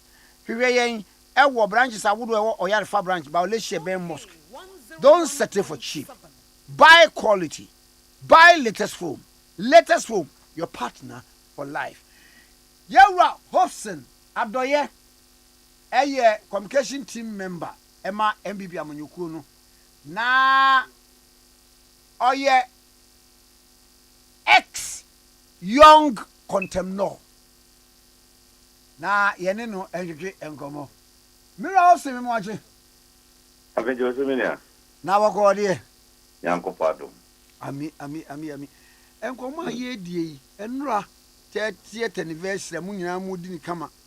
Ena ayi futa Aziz futa Nasara coordinator. Man no so as ade ne de. Ni amaya madankwa. Ni amaya mabuzia. Ni amaya manuanu mienu no. Afe na druba omi aso.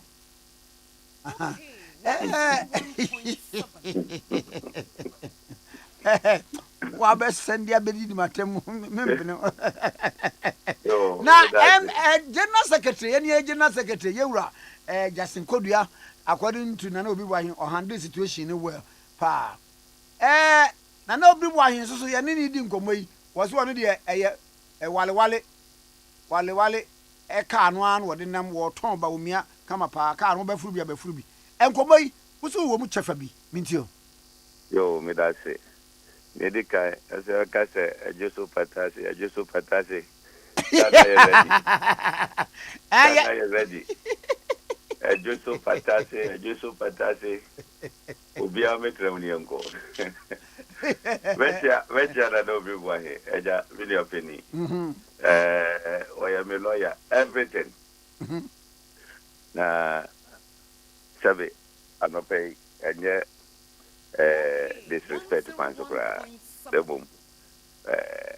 Ya politics ya nka ono de san ko kasa mene hwan na nka bia nka mba be yina no enye ayi kra so wode nana obuo kwan so mesre no makami kakra bi ye tene se nyedi kan ebra ye ko elections a ye mu be hu ye etua kodua mu na binti ase Yankopo adom nkundiaba amanfo ahyasie who the reason why na yehia sa change no na the one ye aba no Saturday Sunday ahumachen ya declare wie na nwumre mu ana chama wuntumi ne Ashanti Caucus bi organize a party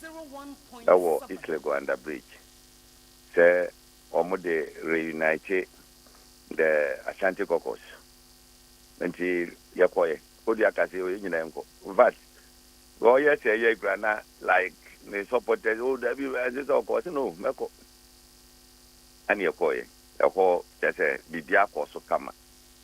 The whole any fair statement, Yanfan is a Kodia as General Secretary Omeke Okaye was say Mekasa as General Secretary of MPP.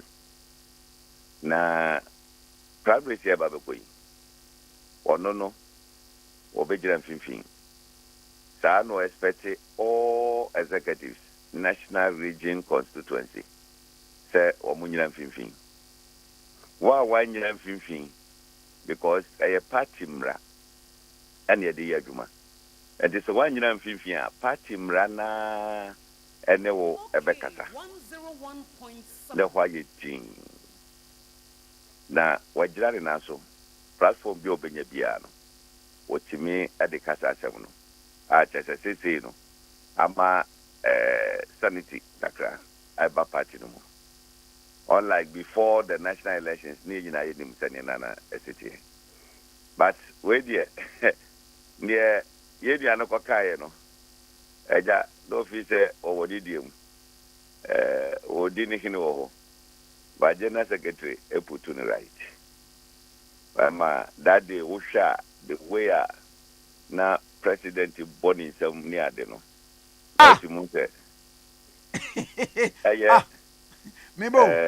General Secretary statement no. Anya approval. Video no one will be angry. General Secretary quite clear in his say or clear no. President and Vice President in Pennyfo when him holding everybody was clapping for that statement and I will make it so on it no. It means to say Obiajitum say as say executive will be a year impartial. I just say Biameko. And the holiday. Yeah, you made him say Kodia or a firm. Very young, soft, but very firm. Because you see why you know. What we say, Obiatina Wabro 2 years ago, Scandada. Debbie. And so, Abranti Atina was 6 years. 6 years. And Tuntum Grandfa, and this was the Agas and Tuntumai, and the Tuntum. So, you know. Or ye diligent, or ye firm, what I say. Then him say, you know, life, Fufro, Abba, a year MPP Amanyokunu. Na, send you was starting to know, and what I say, ye baby a prime nation. Ye we are, Bibia Bear Kama, what or no, only MPB or Baba protection. Ubia or baby a potential MP. Eti, Ubia Bako primaries. Adena says, see Tinibu or moon protect. Ozai. See Tinibu, what the moon protect. Yeah, quite better than the FR protected. And so where dear, I will buy you into my warrior way, minister way into where the Yamanon would be. And then the dear drew 137, 137, home for so on the 18 or parliament, no. Oh, wait, yeah, disqualify no. For me, share near Koya, just say, Nipa Mosema disqualify no, where you or no, and never winning. And you know, and then Katiati. So, call parliament or decided okay, 1 year this is for the veteran and Kiawahifa. We plan no buy ya. Ena ade ba kwa na misuro ne se wo ka se the then general secretary Yewa Jombodu me ne twetwe nkomo wa ehia ama ne kan se wo a wakọ primaries bia including Andy no wo ba parliament kura ba bia mo wo kura mo ma ne ho ye yi na free party nim no dear what do you say at that time na wo kasa no at that time no na Oshe party mrano padia nanka sa pepe anubia bekano but maybe the tone oh yeah no the tone sabio ya kadi se kodi atisui obi koko bu party mraso na se wo ye bibi se ya I mean one ka different from nipa no you can say John Bodu kan no so on no but maybe nim say bia donation no send us a corner na ama for fee say bia yi kakra but all the same no ya kwakudu no but ye ka nyina ne say you protect will be more be me contest will be wa hand more be me you say oh we there send you was say bano wo bat say kakai will be two city MP no eti e be fa kwa bia so disqualify no menim se ko dia be so ensi ayi ba ku bi kura de won de ye disqualify no ayi wo I think it's a manka side won de disqualify no David buro nya bre ena akwache mu ni anwa e ma constituency fo no nipa na krom hofo no Ade na aka 3 months ni ye ba betu constituency primaries na akwache mu ni anwa I started disqualify. Oh, disqualify and then. On the farm asem so. Kwame, it since Libya, yesterday, no, not getting was yesterday. But, media, I thank God. The new crop of these executives are Yano. I tell you, say, Omubaya Juma, Omudabisi for Mombe, making sure say, any. At the point, they should check everybody. So, ebia were individual regions na ebia regional executives bio rabi we dey ma won ko any other omo check it national should take firm control of all the ayeba beye ma ye makwan emo bi nka say oh we hwe Tikese udim obi ohokra na nipa na wa disqualify no ebi kra koto aba na obenya one no ebia won ru ba bia ebi obenya single one vote Ashanti region, Omutu Abano, Obinya 5 and 3.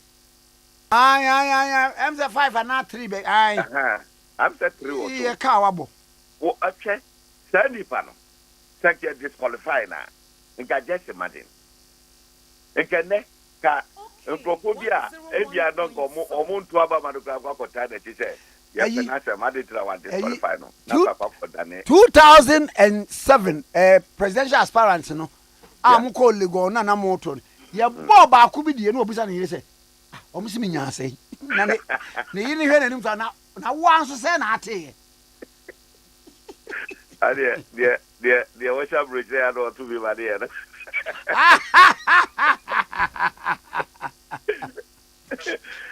Eye modi me ba cho na eti sa pepe energy na Kwame initially now ne ras aging komofa sim register me back to Alan Jamante me pese me this correction na yes okay the etikan banks any all other institutions are o maje NIA data no they did not take it for free one more toy About you soon obey over $15 million.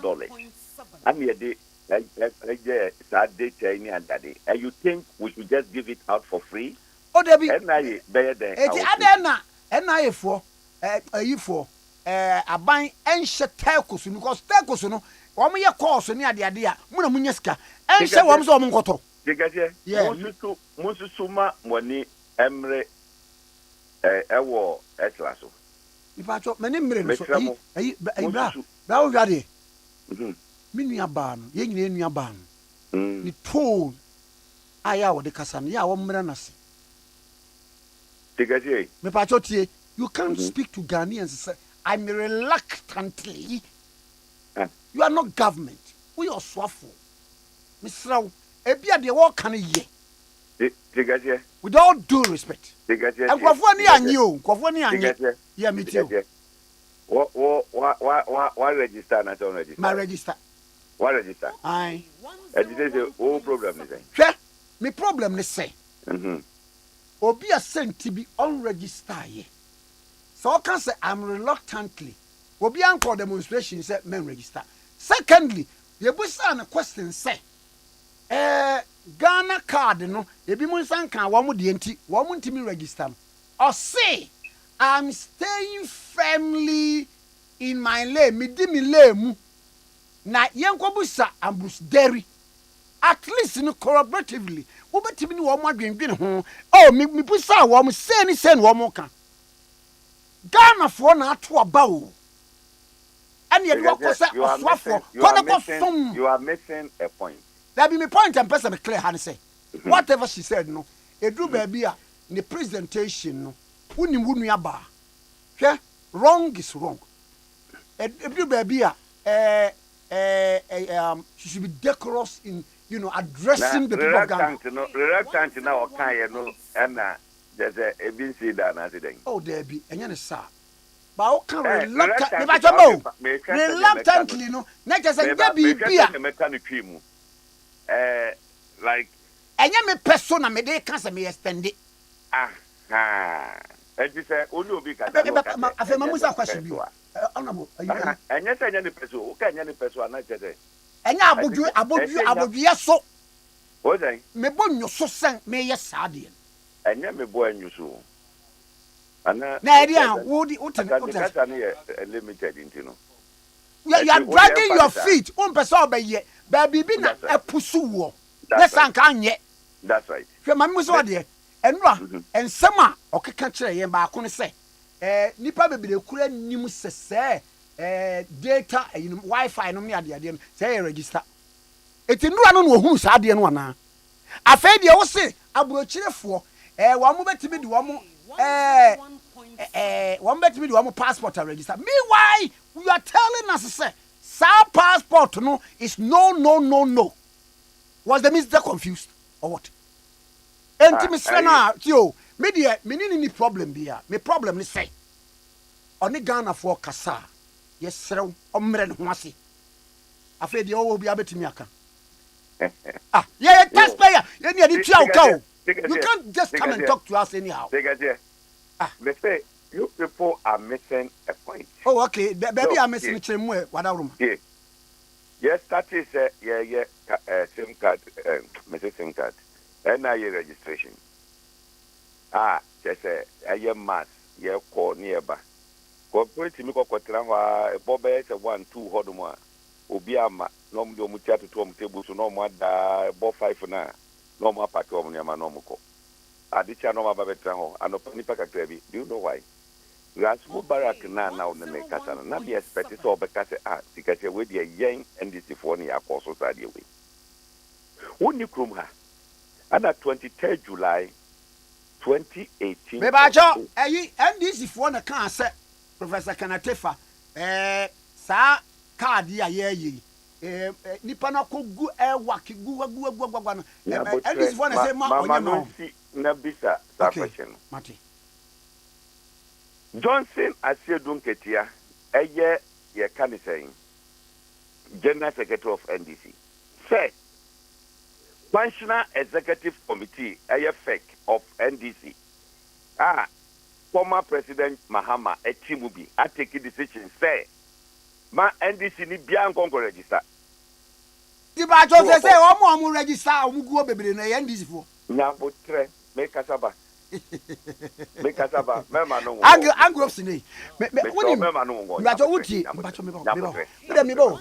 na yenye ni say wo wadawruma me pese enkomo no ye se wo mo kan se en register ma obi anko register and ma me make point ni si na ke ma pe na what be some question ba cho yo mati eti what ka se mo obi anko register eti o mo nyina atiada o mo so o mo register card no e wo mu ana mo hu se ade no wan hwe ya ebe koboni eti na nsenya na anu ya encheye ano mo sa issue statement say after NDC fo nyina enkonko register pam ye na mo abontin wuti amia enye se ndimu a wonimia ya tram bi abo me mo so yan kro moye eti wondim eti say profona fo akogo so no it should give you a clue say NDC for it to give you a clue okay after no matter to obo for so omo konko register eti wo mu a wo ni nyina ye NDC for me nka so omo nyina sie me nka so omo nyina me say what catch on go for say don't go and register. And then ya encheye. Omo director gra 3 months my 2 months ba my. Say after the NDC for bia go register. Obi say dey beti. E just stampede na baba. E dey ade no to hodom say obia look, wo moti ase a ka sabre obia register. Abu bia nya na ya wa link it to the card. Eti at times no. Na yes tamo. Jamani bi wo hodom a. Bajo ayi number 2 half no the abano enye compulsory untimi nkonkonko di line mu a tinafie na lente o lente a it comes with fee. It is an option opa ana obeye no opa for MTN office hodom and Vodafone office eye free obi ani hodom a wojo there's a problem. That is the difference. There's a problem be any senka wona mbusa wo ebi no ma register over 2 years ni omo san kan what only program I want to my hearing pa only say my radio so I stay professor on this card issue men ka say ana MPP aventina no obi a wotie mi bia te sane me ne ne yayi on tre say me ne ni fia wo ye bi ase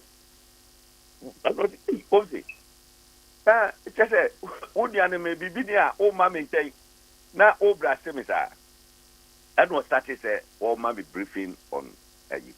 What you say to get obi bet baba be register or OKFM ABI register or hodum na or register we no you say bia twen kakra de fa wa yibra na dia nipa no akwakwetena ye mfa ne se kasoa card na ye ready na se oba OKFM baba je card no wakọ kasoa station say or say kwa register wo register e wati da bi eto omu register wa na say a show double a yipe ni afrag no eno ye one of the issues obi also wa ye ba akope emma eno so yes ana obi so akwakoye ba ako no bebi a okokoye de na sese wokoho no mkokoje card no wonko ho ana o number bi fufuro e hwe card no eti efo modie mo na mo gigi levy edu September 30th na ka kire wonu aba so wontwam na 11 ma yenye ne magana wontwam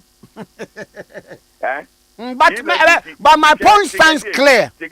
Yeah. Yatnasia mateko suno ACC of my God. And when I said yes or yes, Adian. What day? When I said yes, we'll put them to order. Now they are so the Paco and Timuse, Tinchila Coco Tietka. Okay, Coco Tietka data. I don't know who ran it through. I think you will be automatic. Sir, Uncle Tia, government should crack the whip. Na aja ku ipi ade e kraki mate aja ku ipi ade e kraki mira mami ko ye baba ku mira na chia ma impress mami yeah apart from say ye jigi lefi no the partition block a everything o moka obaba ka mo so baba ka 11 nkofo ntua we need to do something ebe compel ye nyina amiaye de ye ebe boa Ghana. Okay, what in America mate ase aha nti I don't know man better me take hodo tew Milia. Yeah, you so patasi. Yewra alanchire matene maami kurom. Patase eye ne papa Dr. Alexander Atayaw Chirematen na oye patase di kuro na wonim se wono na esi alanchire matene papa na esi Ghana National Cultural Center ene Kumasi Zoo na si eye national event bia na fontom from for no ebo twini bia yebo no Dr. Alexander Ataya Chirematin wa Chirematin ye wa Lancash ne papa ene de baye ebo say gidingiding king wonu mase Chirematin bra Chirematin bra Chirematin yeah, chief mama why that's right. Party no every ana make say yanka no kwekaka wonu say party form ye the few people come who go money from Young Executive Forum na de a fiscal year contribution at the Boa Party in running na Alanche Mantin and a chairman of the Young Executive Forum in 1992 honeymoon no more at Jiska. In fact, party no first car na obo yusu ye say omode ye party aduma Young Executive Forum for an toy omo na Jiska and a man for so na omode to your headquarters Kokomremre. Eti Alanche Mantin has been the man right from the word go. I say omo aye yinyina. Because fast forward 2007 Ebra President before ne term ebeko ewie na SSA nya successor. Unim said that time nipa 17 ana omuyi omuti. Na the then sitting president eye ya papa de Akufo. Na Otai Alanche Mantin etipa. That time na the vice president Aliu Mahama no wokobi. Ana the current president Akufo-Addo and Obomo keke afunyina no pie kobi. Bana je Akufo pe Alanche Mantin.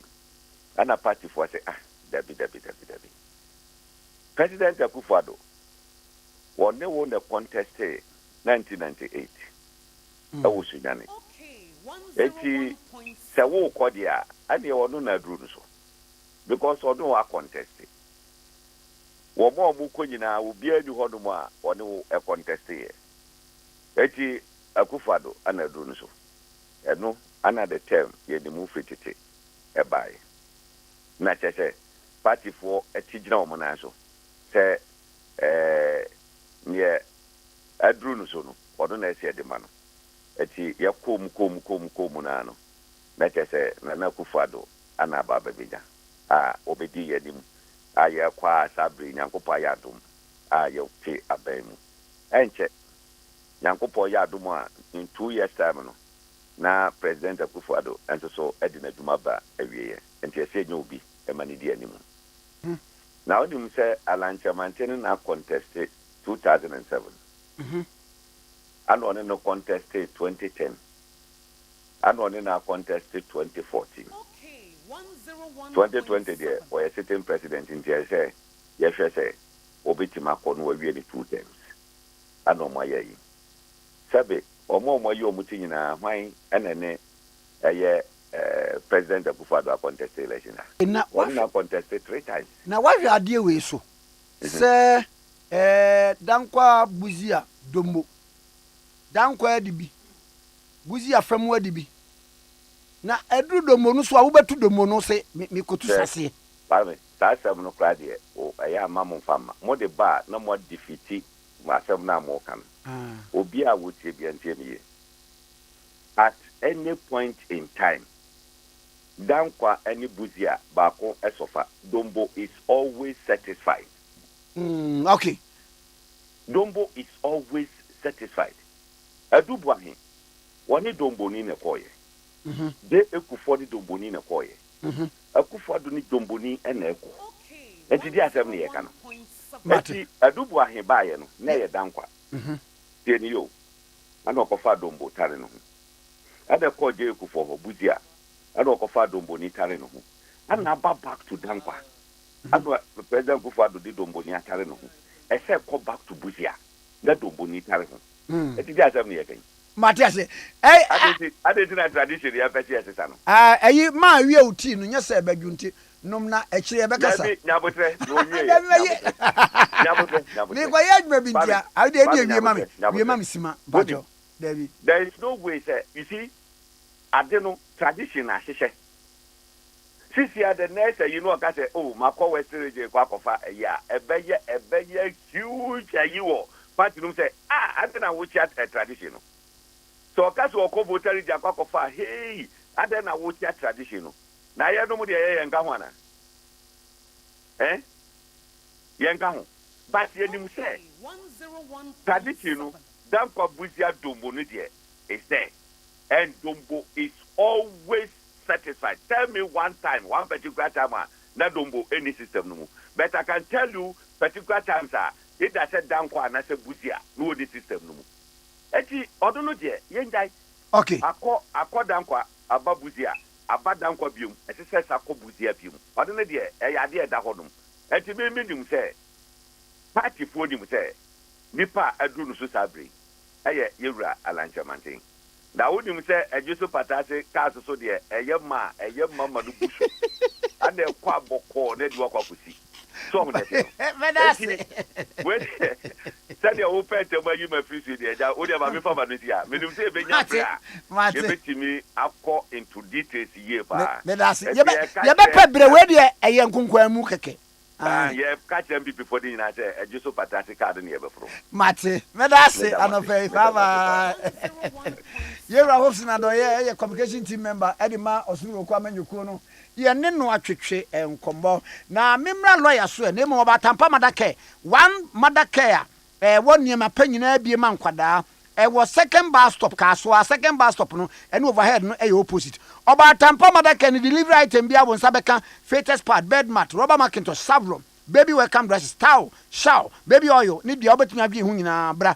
Would you for delivery list and number up keke and one the only bia and Sabeka, baby scott or wardrobe or bus or a minimal. About Tampa Madaka, one stop shopping center for all your delivery items. Now one more Kaswa, second bus stop. One overhead in a opposite. One be a new branch. Our Malam Market. One be foot bridge, you know.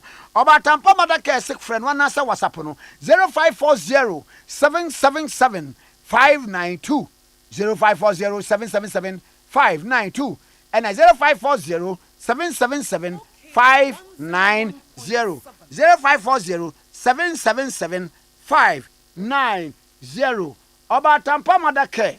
O ma hu niema nyina kwara ya wono nge bepem si obenyine no obenya bi ewo ho lawyer Godwin Eduji Tamakro eye kasamafo edima president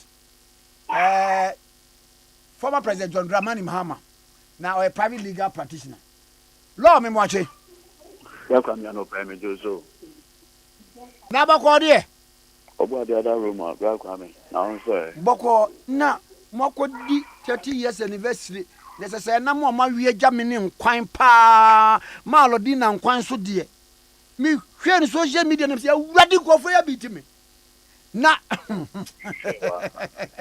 problem nyina so me de ma lo ene ayi Chris me hwe wa na mo de mo nsame nkwan si bi we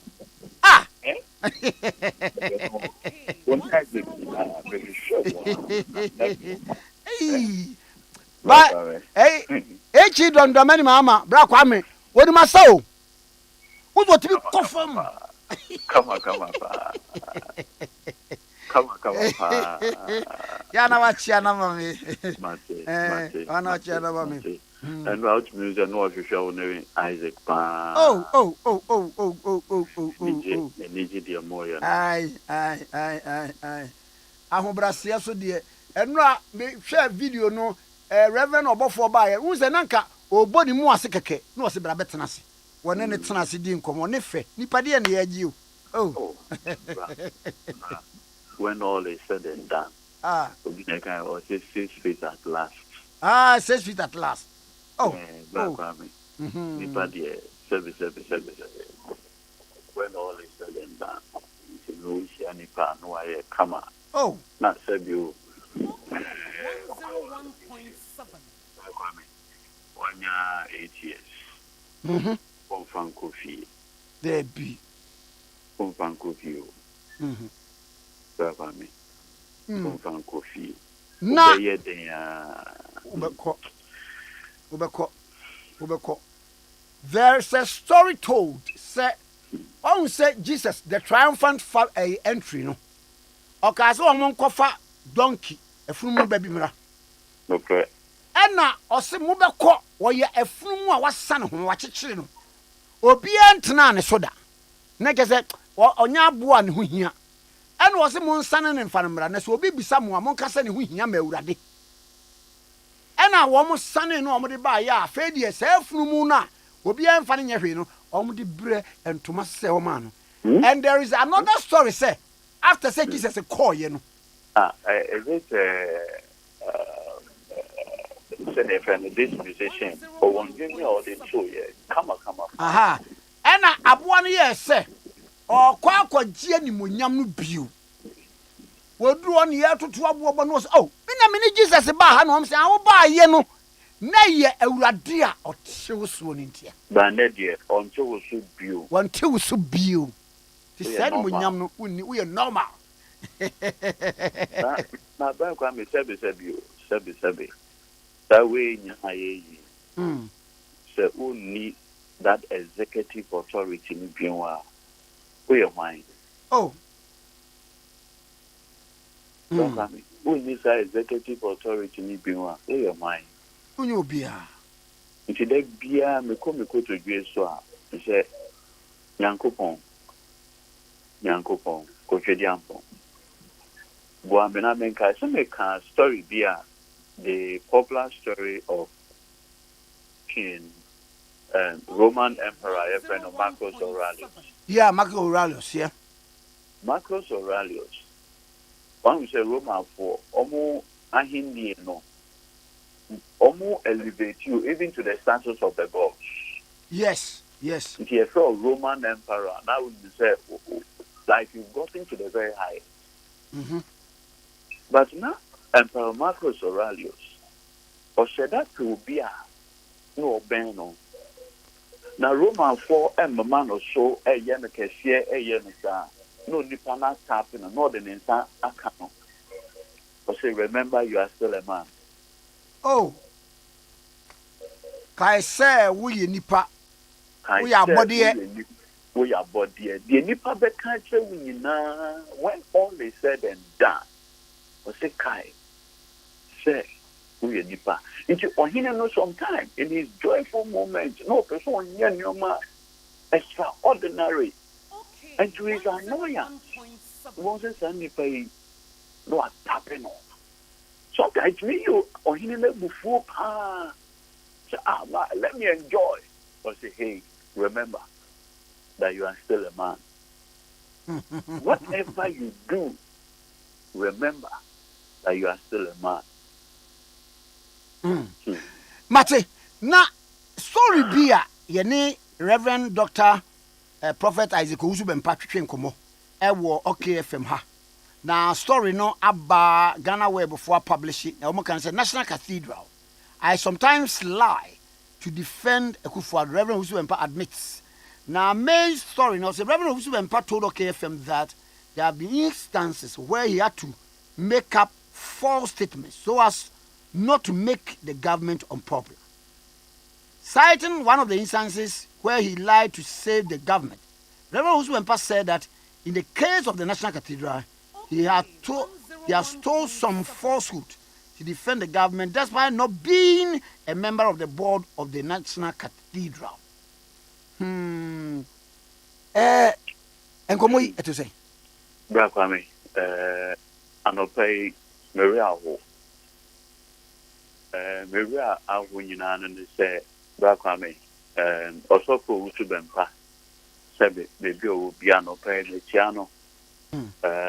Oyobia sebe or a lot of following.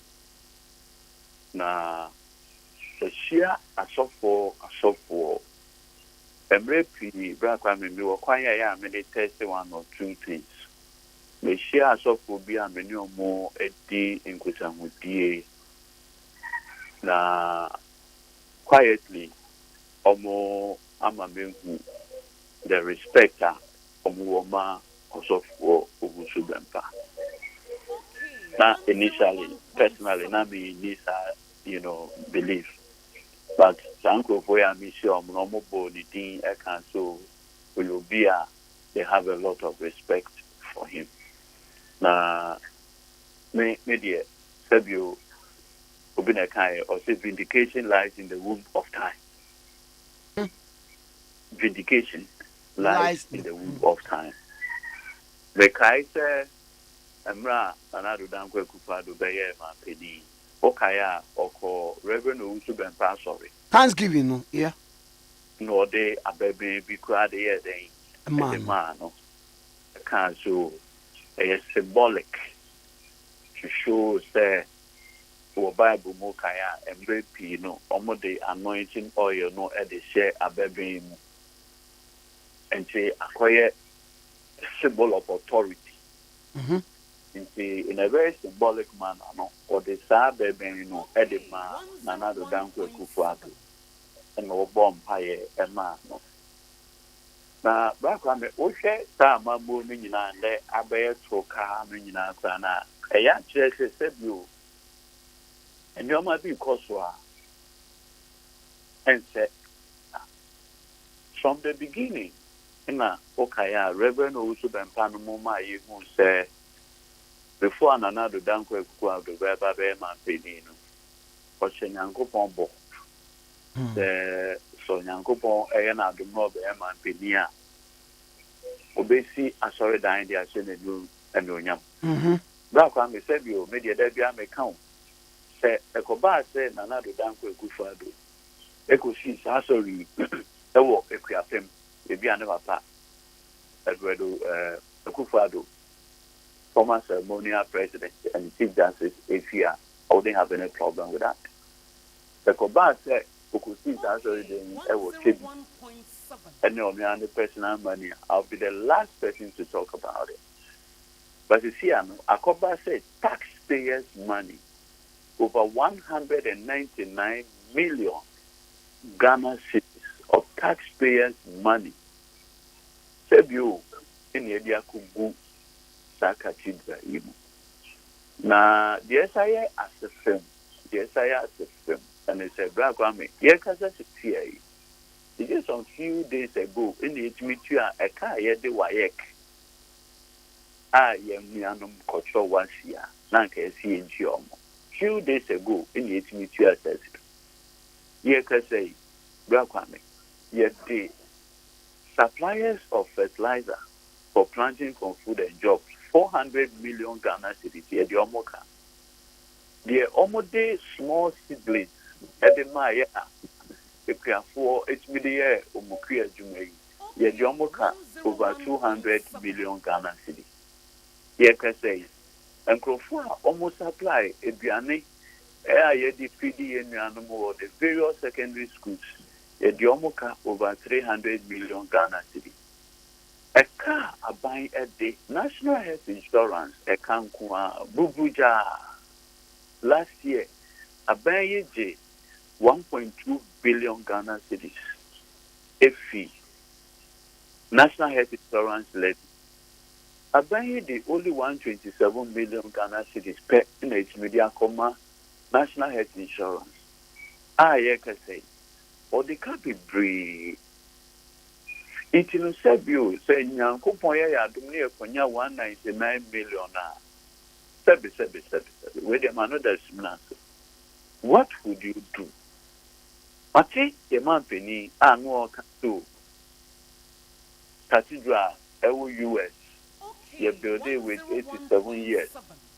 Notre Dame, you build it with 182 years. Sabio man penny. And Brani, you see all those buildings, they were not publicly funded. Those are individually funded projects. In fact, Notre Dame cried there, King Louis. Tama or Satie, no, not France was under a monarchy. Sabe, and the Ghana, we are not running the monarchical system. Maybe another man penny agent said, Nana, your friend or no, is within the monarchical system. That be Nanani and Ding, or yeah, executive president of a democratic republic. It is said, you remember, Reverend Owusu Bempa, Bishop.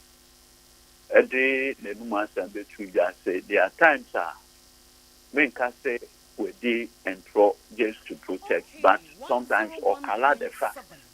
But I say just to allow a certain conversation to go on. I won't blame him. Honestly, I won't blame him. Or say truths are preserved by secrets. Truths are preserved by secret. In the management of a state, a lot of things are done to keep things going. I want to believe that that's the context in which we use those words. But you see, the thing is, no cray bakope. No cray. Come over for University of Ghana. Who you the Vanda City near church for truth stands. The thing with falsehood, let me say, usually it's the first to go. That's the thing with falsehood. It's the first to go. I will not blame Reverend Owusu Bempa. I will blame him. Okay. But say, Notre Dame say, we expended some money as a state to them. And you see, that's the issue with Yeman Pini. I don't know what legacy he wants to build for himself. But the painful part in me say, in the next 2 years, Yeman Pini who are the 80 years old. Even long life is a gift from God. Now, Sebius and Yankupon Yewa don't know to 80 years on earth. I want to believe that you want to leave a lasting legacy. Look, very coming. And I want to use an independent, survey. The Afro Barometer report for this year is out. And this is the 9th Afro Barometer report. What kind of Afro Barometer report on Ghana? Or say, about 76%, almost getting to 80% of respondents and go for over 15,000 people. HSA, the country is going in the wrong direction. Is that the legacy? Nanado Danko Fado, Epesu Louisiana. And something shocking. Okay. One of the surveys put the issue of the cathedral before Christians. Well, we say overwhelming number of Christians do not see it as a priority. I was shocked. So you see, as a politician, you are there thinking that you are doing something for religious, purposes. Okay, and let me tell you, this whole business of building a cathedral, it was not from a sincere heart. That's what I mean. It's not from a sincere heart. What is the another Danko Pupado no person here? Or any political calculation you will say. Ghana, we have a large number of Christian population. What I say? It was say of that weaponizing Christianity for political ends. So, do something that appeals to the Christian community. So here, do like you are building a cathedral for them.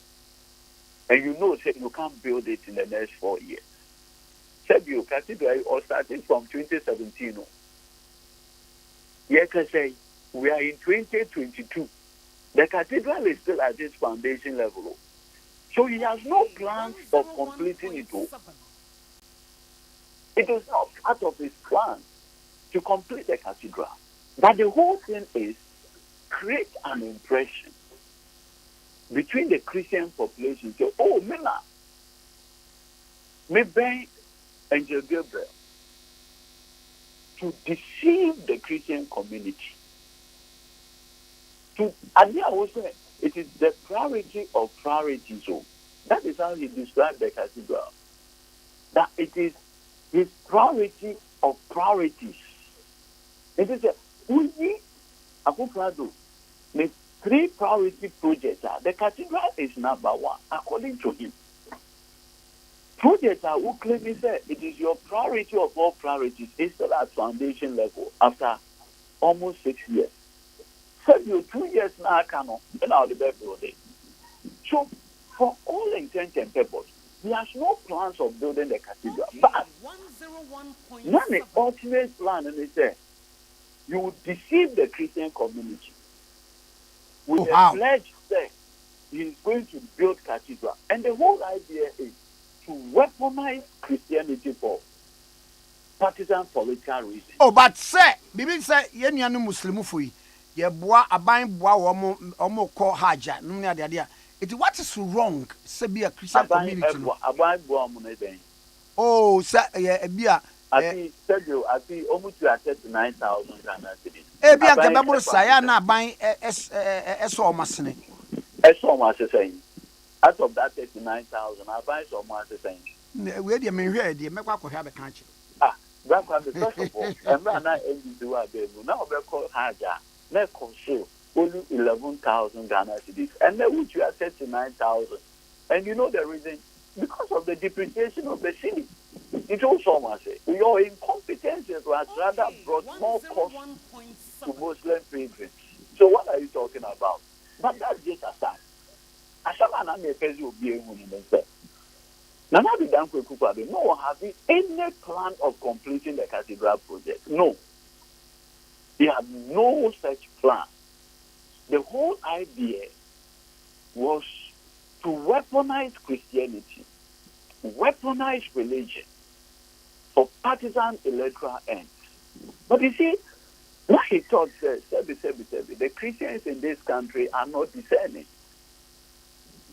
That was his thinking. He didn't know, sir, Christians in this country are very discerning. So, once setting up the National Cathedral Secretariat and the trustees, you know, far, a software, a total group, a software, you will work as the mom. And I always say this, I will not mince words. But software is there, Chairman Udina, and I've always said it. I love his story from his humble beginnings. To become the chairman of Change of Pentecost. It's no joke. Nyame Wafa, Apostle to me, that was position I'm not all occupied. So I have a lot of reverence from that office.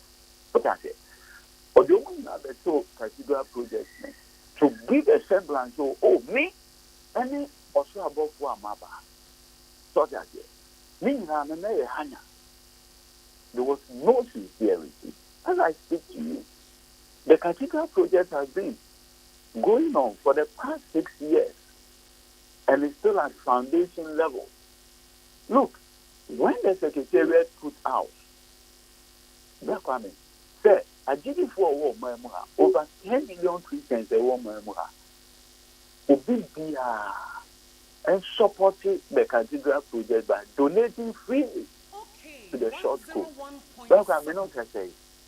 If I did it for a supported with even 100 Ghana cedis, then by this time, the Christians in this country would have mobilized over 1 billion Ghana cedis for the cathedral project. There wouldn't be any need for that. Ghana for the Omunyo, maybe Kwame better if you say, yeah, 30 million. Could be a man 1 cedi and come 30 million, but one mammy. So, say, I did it for if they see. And I know Christians in this country, if they are committed to do anything, they'll do it without blinking an eye. Most of the top schools in this country were built by the Christians. And yes, sir. By way, a national Christian. The Christians in this country don't buy into it. And the evidence of it is anything that you buy into, you want to contribute to making it happen. Yeah, the short code, 30 million in over 3 years. And 30 million. Kwame, and 30 million. 30 million crown and ya brochure, and yet they are little over 30 million. Why? If Christians in this country actually believe, sir, this cathedral is supposed to do ABC, but you know, sir, Kwame, every Sunday, yeah, I did it for sorry, and they contribute 100 Ghana almost every week. Mm-hmm. Why can't they do the same for the national? It means that it is not one of their priorities. Okay, law. Evidently, my member, I deal with Nembusa question be say. Yes, sir. SIM card registration. Yes. Yeah, na solely Ghana card. And one minister no sabe can say, "Wa woman on India is allowed so betim do passport aye." Your legal instruments be attached. Is it backed by law? Okay, so Kwame, in the year 2012, and this so in a year passed the National Identity Register Regulation 2012, LI 2111. Mm-hmm. Now, okay, LI 2111 now, it provided also code with I mean can or protocols and service. Or say in the exercise of the powers conferred on the minister responsible for national identification system by section 73(1) of the National Identity Register Act 2008, Act 750, and on the advice of the Board of the National Identification Authority, these regulations are made this 20th day of February 2012. Section 1 or Regulation 1, Regulation 1 also is quote, the following individuals who are eligible for registration under Section 7 of this act shall apply in person to the Authority for National Identity Card to be known as Ghana Card. But what that is? Now, over Regulation 7, Regulation 7 it provided mandatory use of the National Identity Card. You can't mandatory as anything in Kwame. And she say, would it? Good. It was say, Regulation 1A, but say a national identity card issued to an individual shall be used for the following transaction where identification is required. A. Application for issuance of a passport. It's a provider, even registration of voters na a provider at the court. That's what I say. In this law, okay, and can say it is the only card, or say it shall be used. It shall be used mandatory, but I didn't say it is the only card. Yeah, and I will say this today. You see, Kwame, one who said, Madame Eslo, so what they did about Edia Tunedi, so where was that? Kwame, see where? Aye. Nina Esikao. Nina Esikasem. Do you know why I'm saying this? Debbie. One who said, already national identification, so almost over 14 million cards. And yes, sir. But we register for Ghana card. One man or telephone number. So why should I go and do another SIM registration? Okay, 101. When I was going to register for the Ghana card, I provided my telephone number. No, me call landing, me call Buckingham. Na me ba baby Trafalgar Square ho. Me to sim card de ahyem no. And one say me passport. Bobo details na o ma register me ko be. Without stress. Bra Kwame said. By ano yes nkrofo de bu nkrofo. No, bra Kwame said you. Sabe. Here kasa this year. Is it going to be possible that we will have 100% registration? Na de ekoswe. Say obi a oni Ghana card no ni wa man adam for ne maame ni nua na ne bibi e de ne card na register man. Exactly. Oh. So the problem that we are seeking to cure, how are we going to cure it? When we say people are holding same card, which shows that it has been registered, but it's registered and being used by a different person. Because you know the problem. That's what I mean. With the same card, I share with phone more. Same no besides say, is it the telephone number of the person who did the Ghana card registration? Phone no besides. It's me. Every year no one. Make me acquire the Ghana card. Now me the amount. Now acquire same card registration. Why are we deceiving ourselves?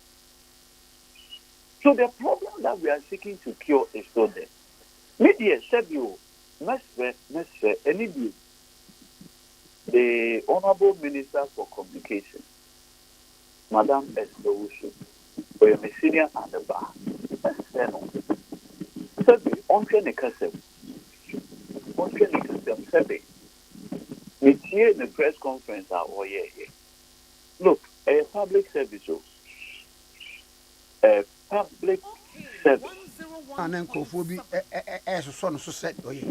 That coming. Look, did you make? Or your tenant, or your landlord, or your tenant. In the next 2 years, tenancy agreement will come to an end. That tenancy agreement, it will come to an end, and you will go. Look, that's what I mean. Sometimes I don't know whether she has people around who do mystery shopping for her. Independently to verify how the registration is. Look, go to Elward Stadium in the past few weeks. Or say, or say, sa issue of Ghana card, no. And you go busa Professor Kenatifa. Any Bruce Derry. And yet, didn't lame. And also, what I'm staying firmly in my lane. Me dimmy lame. No, but you see, when you say, one should lead to the other, you can no longer say in your lane because you have created an interdependence. Because without the Ghana card, can I have my SIM registered? No. And you know, sir, as we speak, when we say, can I take for our issue statement? Actually say the mass registration for Ghana card 8 million koso. 8 million koso. Why do you think so? The simple reason is say National Identification Authority needs to go. Buying they don't also have money to buy a new manner over here for the production of the car. Is Madam Esbra also telling me that she doesn't know this? Because it should be so basic to her. We have over 40 million SIM cards in this country. However, only 14 million people have their Ghana card. So almost 20 million SIM cards will be left without any form or the possibility of getting it registered. So you cannot come out and say, I'm in my lane. But do you know where this whole problem is coming from? When we say there's a turf war between Onune and Ezefa, when was that? There's a turf war. Why?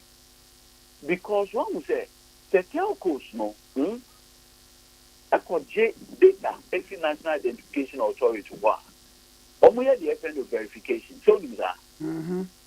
The banks and all of those things, only have verification. What we say, almost verify, almost I think 0.5 pesos. I think 50 pesos or so.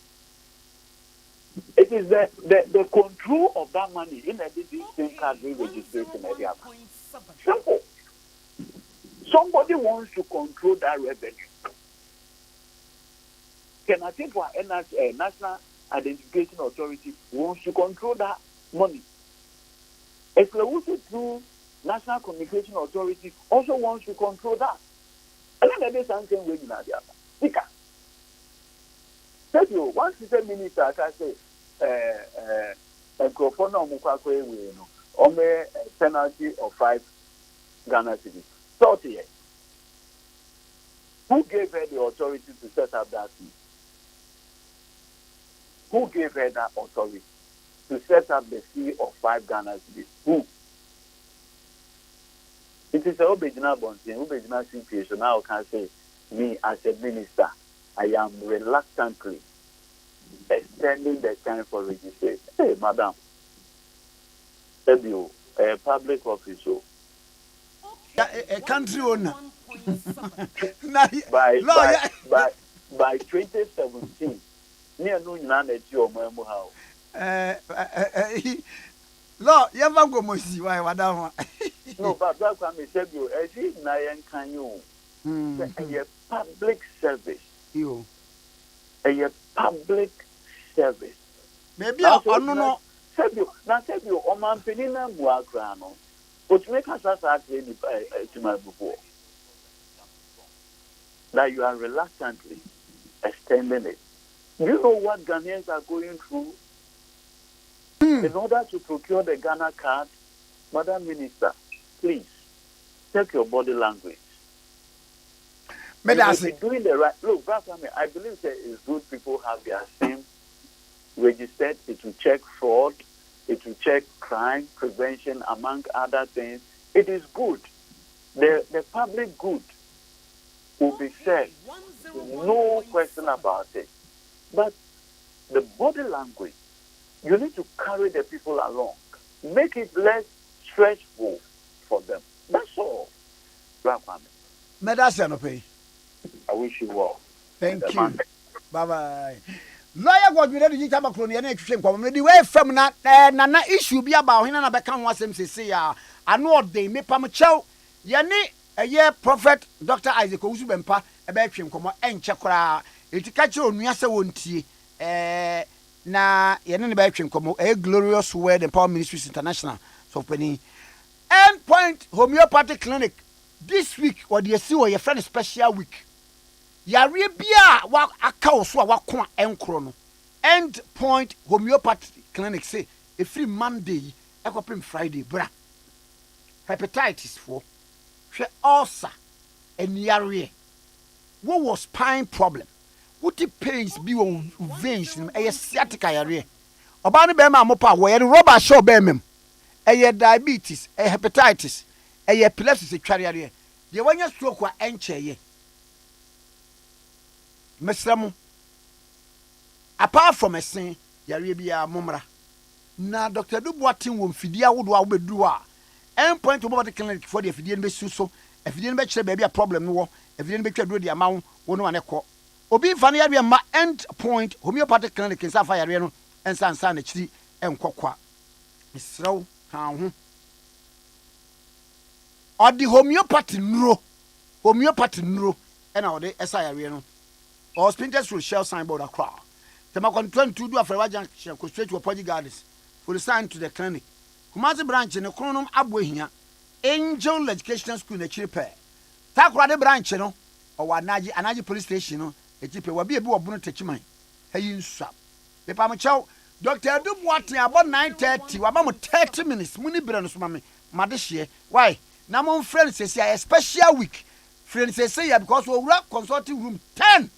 Obepie no obi ahwato no we nya kwan friend biem say the number no kuto no afre no 0244 86 70 68 0244 86 70 68 0244 86 70 68 nane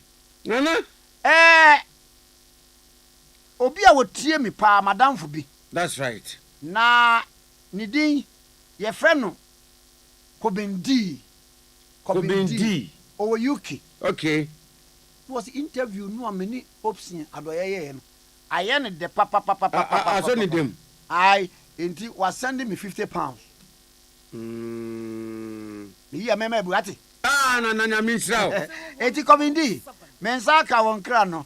And many who say me option interview I send me. And me 4 times a day. I £200. Mona Kobindi asima me na mona Abiashli so asima me. Oye. Nana. Na wo mu sun no. Yeah, Nana what is asem no? Fabra we can na no kwa ne yɛ ka ɔmo ho asɛm nana